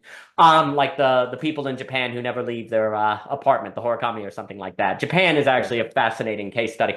But gaslighting is precisely thought by connection and relation because you say others have it, well, then maybe, and then you start building confidence that no, screw you, this is real. I got my boys with me. Come Yeah. on, bring in modern. I got my crew. Like, Which is why I think that something like QAnon is is a symptom of metamodernism, yeah, like it or not, because I think that what they're all experiencing is like before QAnon, their life was um, you go to work, you come home, you watch some stupid TV shows, um, you're never going to amount to anything, nothing really matters. You grew up in church and then you realized it was kind of bullshit, whatever. After QAnon, it's like all these little things that are coming at you in life actually are very significant, and they're all connected. And we have a group of people who are on the vanguard of recognizing it, and they think that us normies who don't believe in the QAnon, they think we're gaslighting them into into thinking like, no, no, the world is just everything's fine. And and from the QAnon point of view, it's like, no, there's this whole international pedophile conspiracy, and you guys are letting them get away with it, but we know that it's happening, and we're going to save the world, and we're on a quest, and life is meaningful. And I think they're all crazy, and I think they're wrong, but I relate to what motivates them. I think I 100% agree with this. And I think that last point of relate to what motivates them Yeah. is actually the kind of thing that we need to be able to, not to speak broadly or prescriptively, if we want global pluralism and diversity not to get us all hating one another, then we have to have the ability to do that. Yeah. Or that togetherness. Like, yes, I disagree, but that doesn't mean I think they're evil. It Right. can be, both, right? It can be both, and it Yeah. can be that together, right? If we don't have the ability to do that, well, this is what I think is very important. So metamodernism, I think the modernists would want to say QAnon is irrational. It's just Right. stupid, right? That tool is useless and makes it worse, because I would argue conspiracies are incredibly rational. They're wrong, but they're incredibly rational relative to what they believe is true. This is why the key Right. phrase in our philosophy is the true isn't the rational. The truth is according to which the rational is structured, but the truth itself is not arrived at rationally. It's arrived at by apprehension, emotion, internal state, experience, et cetera, so forth, right? If I think I would argue the conflation of true and rational has been one of the greatest mistakes in all of civilization, because basically everyone experiences themselves as rational. I have never experienced a single human being who thought they were irrational. They may say Right. that, but then it's rational to say you're irrational in that context, right? So Right. if you conflate rational and true, then everyone experiences themselves as true and right. And guess what? The only people you experience are irrational are people who disagree with you, who are false and therefore stupid. And so everything goes to crap real fast. And so it's really important to realize true and rational are different categories. They overlap, they relate, but they're different categories, right? If the example I always use, and I have my quota that I have to meet and using it here, is that if you think it's going to rain today and you bring an umbrella, were you irrational? No, it's rational. But let's say it doesn't rain. Were you irrational? No, you were very rational relative to what you thought was going to happen. It just turned out you were wrong. It's possible to be rational and wrong. This is so important because, again, an economic example, if we say the market is always rational, sure, but it can be wrong. To say the market is always rational doesn't tell us anything, right? If you say that humans are rational, that doesn't tell us anything. Like, rationality is simply the given relation of what you think is the case, right? And so this is extremely important because, without getting on another topic, game theory models, collective consciousness, network effects, all of these things that purely understand them terms of rationality are actually going to contribute to new forms of totalitarianism. I will not go down that road, but it's extremely consequential. And so metamodernism, and so let me put it this way. Gaslighting is not going to become something that you're going to think about as a prevalent problem under a modernist framework. You'll say, well, just give them the facts. Just give them the truth. You're just going to emphasize information, right? You're just going to emphasize, but what is that? I'm the Messiah. You guys are dumb. I'm going to help you. People are like, there's no solidarity or connection here. How do I know that you're not just trying to trick me because I learned postmodernism and we just get a problem of the modernist mindset trying to give everyone the truth faced with a postmodern culture that's skeptical of it. And then that's going to turn into power and violence and all sorts of fun crap, right? But in order to properly understand the social and political situation, you have to be willing to say QAnon is metamodern.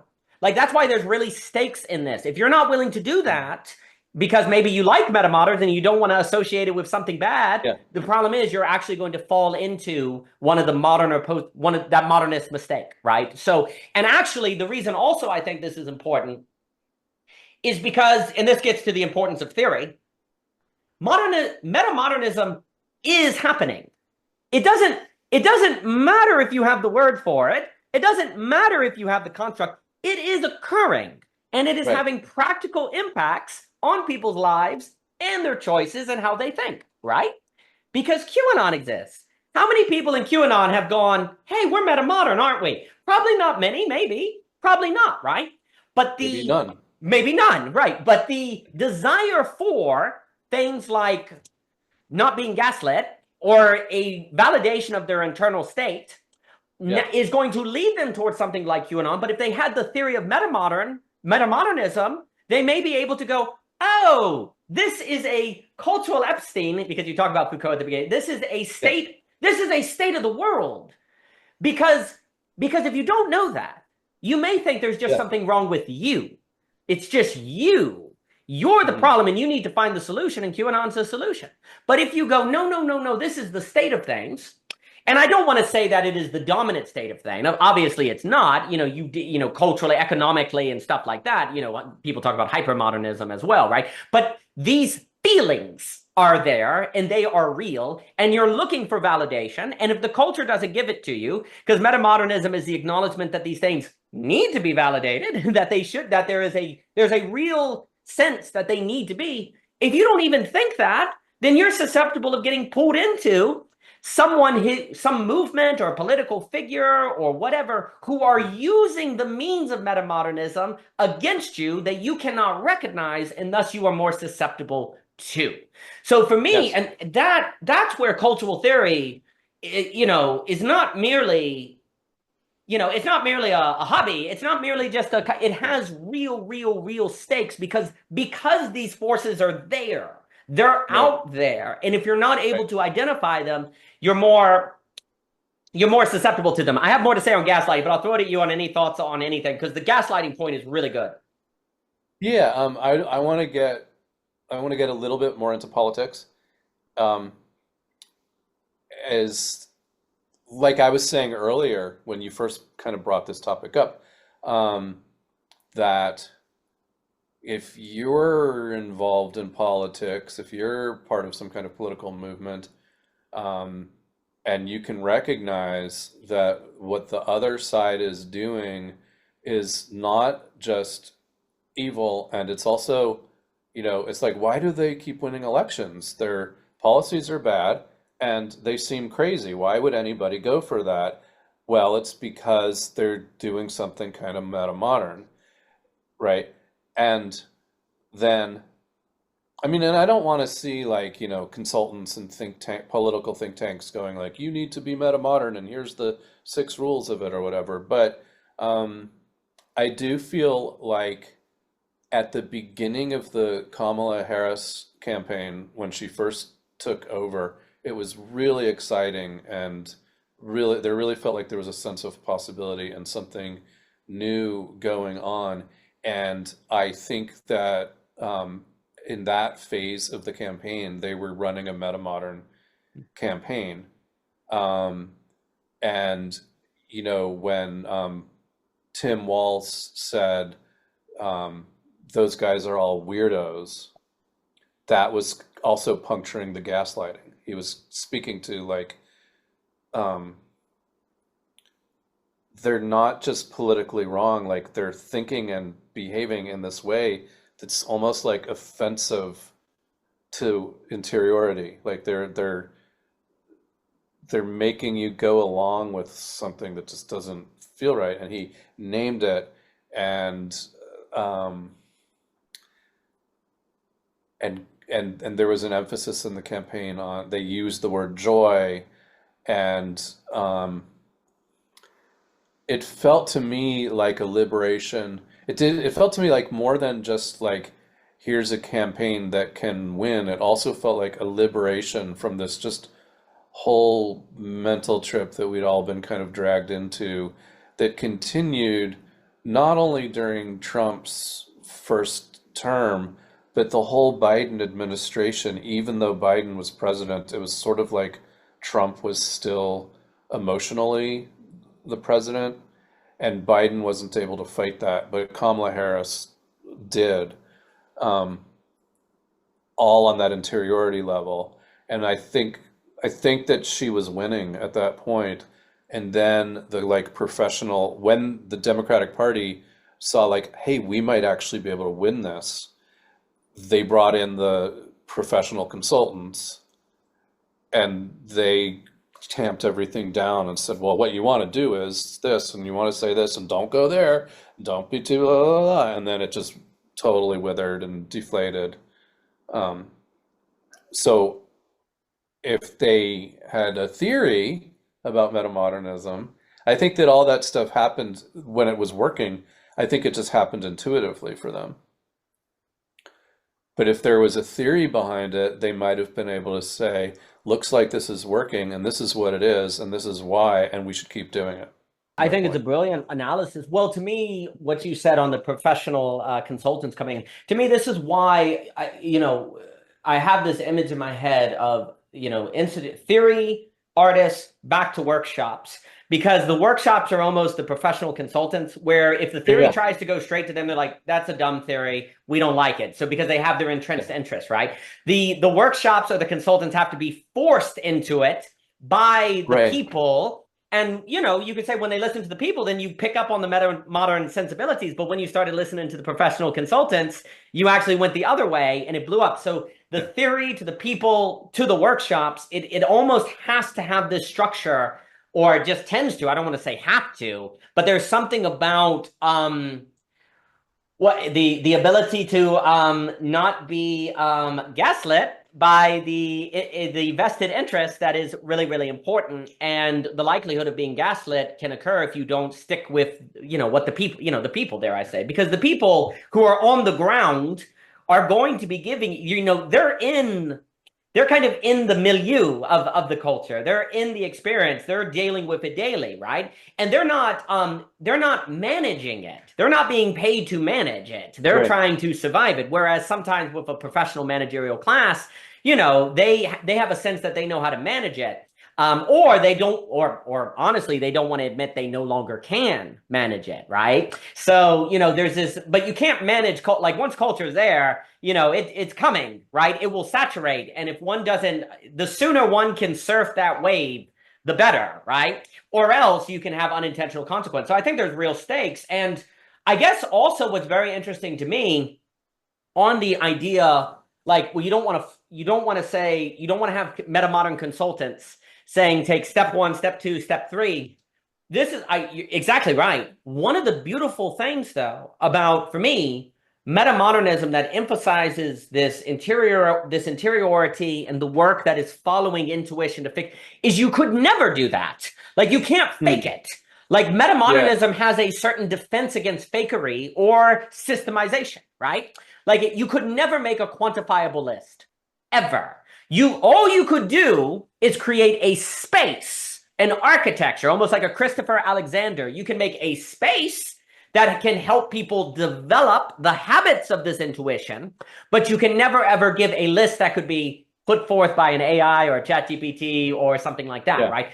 The very method of metamodernism, in my opinion, following this intuition of when the elements can be braided, like we were saying earlier, that the artist uses, in of itself is a defense to the possible systemization or quantification of the metamodern interiority that you could then make consultant firms on and make a lot of money off of, right? Because you simply cannot fake it. You just can't fake it. You either have that intuition or not. And there's only one way to get that intuition, to train it. You have to do it. And you never, like, it's like the difference between, like, I always use the example, well, painting's a good example, but I like the example from the end of Speak Memory by Nabokov. And I don't know where the time goes. I do have an obligation in a bit, so maybe in 10 or so, like, work. Feels like we're about ready to wrap up. It's just, this has been a lot of fun, Greg. So 10 or so minutes. But, like, Nabokov has that example of find the sailor that's hidden. And it's that idea that, when you have a lot of small pictures and they make an optical illusion where if you find the right place to stand, you can see it. And then it's as if you can't unsee it. Metamodernism and I think artistic intuition and apprehension are like that. But you can never calculate the moment you're going to apprehend it, or I cannot give you a prescribed number of steps to step, and then you'll apprehended, right? Yeah. You just have to keep trying. You have to keep finding the posture and the position and trying and sensing it, right? The beauty of metamodernism as a technique is it's on the side of that. And in being on the side of that, it naturally resists quantification and naturally resists systemization and being brought down into 12 easy steps. Even though there are heuristics and rules of thumb, you cannot employ it as a list, right? Which then, in of itself, as a methodology, resists gaslighting because the whole thing works because this is real. Because this is real, that's why it works. And that also, I think, carves out a space for people to feel like they belong. Oh, and then I'll give it to you for any thoughts. I think a key characteristic and why it is smart to connect QAnon with metamodern, if there's always in metamodern stories very often a crew. There's a crew, right, of people. There's a community in the movie, the South Wild. It's a crew of people, right? Because what Peter Berger taught us that is very, very important is postmodernity and modernity destroyed social plausibility structures. Which a plausibility structure is the idea that if I'm a Christian and all my neighbors are Christian, I feel supported in my belief, and it feels more plausible to me because I have others around me who think the same way. And his idea is that if you get into a society where everyone thinks something different, then you don't have plausibility structures, and people go mad. They don't know what to think. They don't have anything to hold them up, right? But of course, you can get a plausibility structure in a cult, in a totalitarian movement, in fascism, or QAnon, right? So what people are looking for is not only emotional support and intellectual support are actually two sides of the same coin. Like those things are not separable. And that's what Peter Berger and sociologists talk about. You need a plausibility structure, and you get that from other people, right? Metamodernism basically often shows a subconscious understanding, at least a kind of yearning to return to a plausibility structure, which necessarily means a crew. But how do we do that and then not turn into banality of evil or a political movement of thoughtlessness that Hannah Arendt warns about is going to be totalitarianism, right? How do we do that and then not be a cult? By basing it on the interiority, by having the basis of the crew being the emotional interiority, not a particular idea. Because crews based on ideas end up in ideology, in the bad sense, and the banality of evil and all that other stuff. But what you're seeing is a vision of community that is carving a space for community that is not so susceptible to falling into banalities of evil and all of these other things. So the crew element that you see in these stories, I think, is important. Not all. I'm not saying every story has a crew, but that to me is speaking to the plausibility structure that people are longing for. That again, to close the point, and then I'll give it to you. If you do not realize that people are looking for a return to plausibility structure, and you don't think that and head it off, then they're going to end up in QAnon. Because like when you're talking about joy for everyone, if I know my neighbor is having joy and we all have kind of joy, then we have a connection that then makes that joy feel plausible, right? When you emphasize that interiority. So I can feel connection, right? But if I'm feeling joy, but I don't know my neighbor's feeling joy, I might be embarrassed by it or feel like actually I'm being insensitive. Oh, because they're having a tough day and I'm happy, right? But when you are giving social permission to it, that's actually, now we have a plausibility to hold these things up. But if you don't realize that, then you're probably just going to talk about individual embetterment or making your own way or doing your own stuff. Well, that's modernism. And that's the problem, right? That kind of atomization. So any thoughts on anything at all? And anything at all? Yeah. What I was thinking is building on what you just said, the metamodern universality in the plausibility structure, is that what Yep. Is not built on some particular belief system or some particular ontology or metaphysics or politics. It's just the universal thing that is shared is that meaning is possible and can be derived from interior felt experience. And feeling that any random person out there probably feels that way too becomes enough. And the particular micro-narrative that you then sort of choose to really get into. That's just like choosing, like, I like Thai food better than Mexican food or something, or um, I my thing is that I play on a soccer team and somebody else plays on a volleyball team, But everybody who plays on some kind of sport, they recognize that the people playing another sport are getting this certain kind of similarly universal thrill from doing that, and that's the part that matters. So, um, people like to trot out the um, postmodernism as a skepticism towards meta narratives or towards universal narratives, and then they sometimes, and then I'm kind of resistant to people then going, so metamodernism is a new meta narrative that we're now going to subscribe to. I've always resisted that. Or metamodernism, and I've tended to say, no, metamodernism just makes space for the option of subscribing to it. But what I'm thinking now is maybe the one meta narrative of metamodernism is just that it's okay to feel things and express them and believe in meaning, Yeah. Oh, whatever that meaning is. Yeah, I think that's beautifully put. I mean I keep using the language of clearing. It's okay to have a clearing. We all have clear. We all can have a clearing, right? Yeah. Like we all can have a space, right? It's a I've used it's an apathetic meta narrative, if you will. It's not, the problem is capithatic meta narratives that tell you that say what they are in all particular cases, that force everyone into something, right? Postmodernity was 100% correct about that. But then if you go into saying, well, there's no meta narrative at all that can be the case, well, then there's no interiority. There's no universal interiority. So you're in trouble, right? But if you say, no, we can all have space, we can all have real interiority, we can all have clearing, and that clearing becomes the basis of universality, 100%, because that's how you get universal that's particular. The language we'll use at philosophy, with Cadell is the idea of lack. There is a lack of a capithatic through which something can come forth. We all share in lack, but the lack is not nothingness, as Tom and Jockin and I will say. Lack is an excess. It's not an absence, right? And we were talking before, like I said, I'm now thinking about Pale King boredom versus the excess. I won't get into that here because that would be another 3 hours. It's funny to examine David Foster Wallace. I need to write something on this. And then clapping, I probably deafed you, but made you deaf. But there's lack is not nothing. And so lack in the kind of way is actually an apathetic excess, and in which the universal of lack is actually beauty, a strike of beauty that comes forth, right?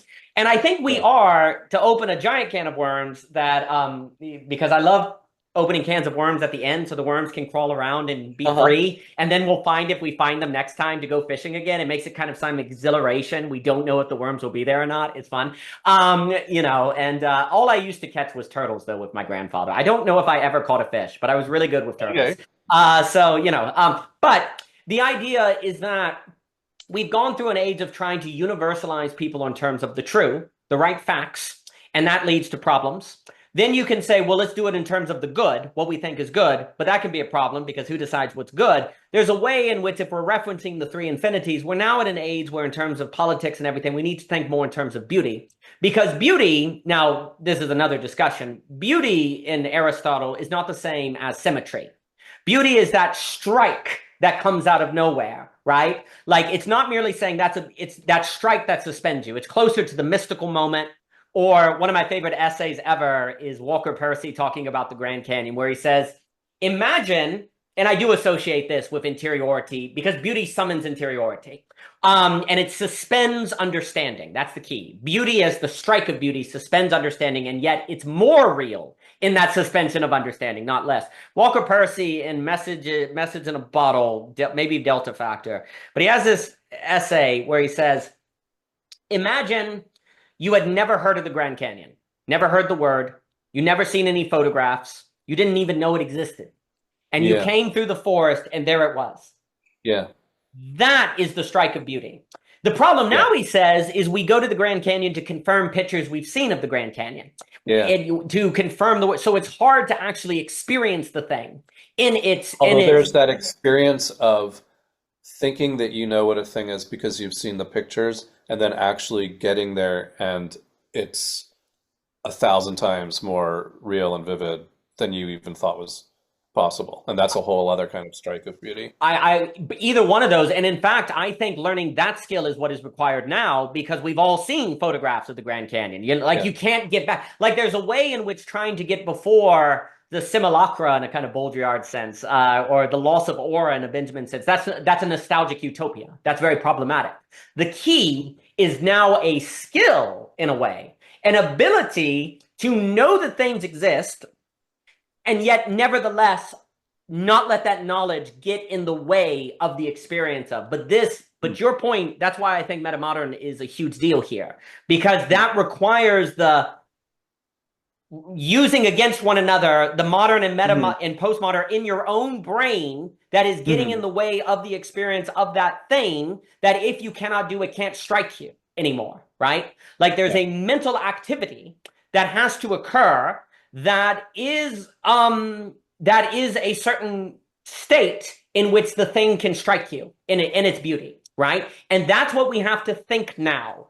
And that's not easy, but I think it is necessary, because that draws out the interiority. But to me, this is where an emphasis on beauty is really important, as opposed to, say, how do we make things more rational, or how do we even, like, there's a lot of talk and I'll give it to you for final thoughts before I'm in trouble at work. Again, Greg, this has been a complete treat. Everyone, go read Greg's book. This is it. Say hello to Metamodernism. That one. Right here. It's really great. I actually am doing a little dance. But what I would say, like, there's a lot of emphasis now on, long-termism, or, utilitarianism. We're going to unify the world by, say, getting rid of poverty, or getting rid of Effective altruism. Effective altruism. That's it. That is not inherently bad. It just depends. But the problem is, you cannot actually solve the problem of the universal particular problem in terms of the good, or even the true. The true and the good simply can set the stage for the possibility of the strike of beautiful. Now, if you don't have the good, because if you don't have food, it's going to be real difficult to get to the place where you can have the strike of beauty. So, of course, utilitarianism has a role, but utilitarianism as a moral philosophy creates the conditions of the possibility of the strike of beauty. So it's necessary, but it's not sufficient. That's always the idea. It's necessary, but it's not sufficient. For the sufficiency to be met by which the strike of beauty is possible, that is going to be dealing more with what is being discussed in metamodernism. And if all we do is emphasize facts, getting away from fake news, which I want to get away from fake news, but we're just in the realm of true there. That's important, but that's all we are. If we talk about effective altruism, we're in the good. That's good. We need that. But there's a final, dare I say, step. Not that it leaves behind the true and the good, but it braids them. Because you experience the beautiful. I should explain it. One of the reasons I'm bringing up the beautiful is because when you experience something beautiful, you also experience it as true and good, right? That's the funny thing. When you experience something good, you also experience it as true. And when you experience something true, you experience it as true. So true is true, good is true and good, beauty is good and true and beautiful, all three, right? So you get them all together, right?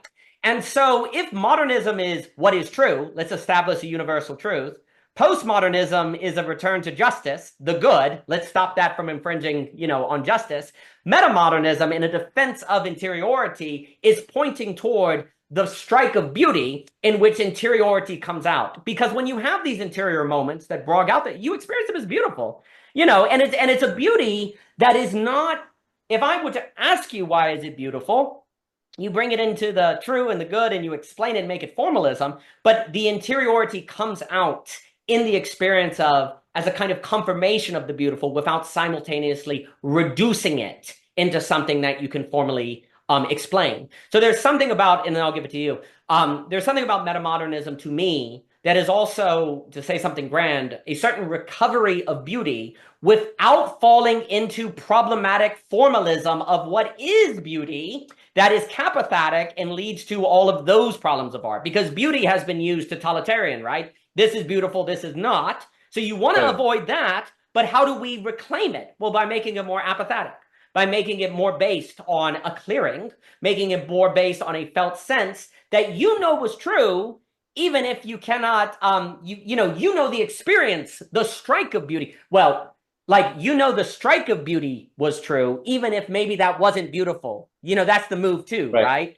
So the strike was real. I know that, and that's the basis. So to me, your work also helps with that conversation on the beauty, the beautiful, and suggests that we are in an episteme that may be pointing toward a certain recovering of the beautiful, but not in like a recovery of the internal state, but not in a problematic way that falls back on registers that prove totalitarian or regressive or whatever. I'd be curious on any thoughts of any of that. Those are just thoughts.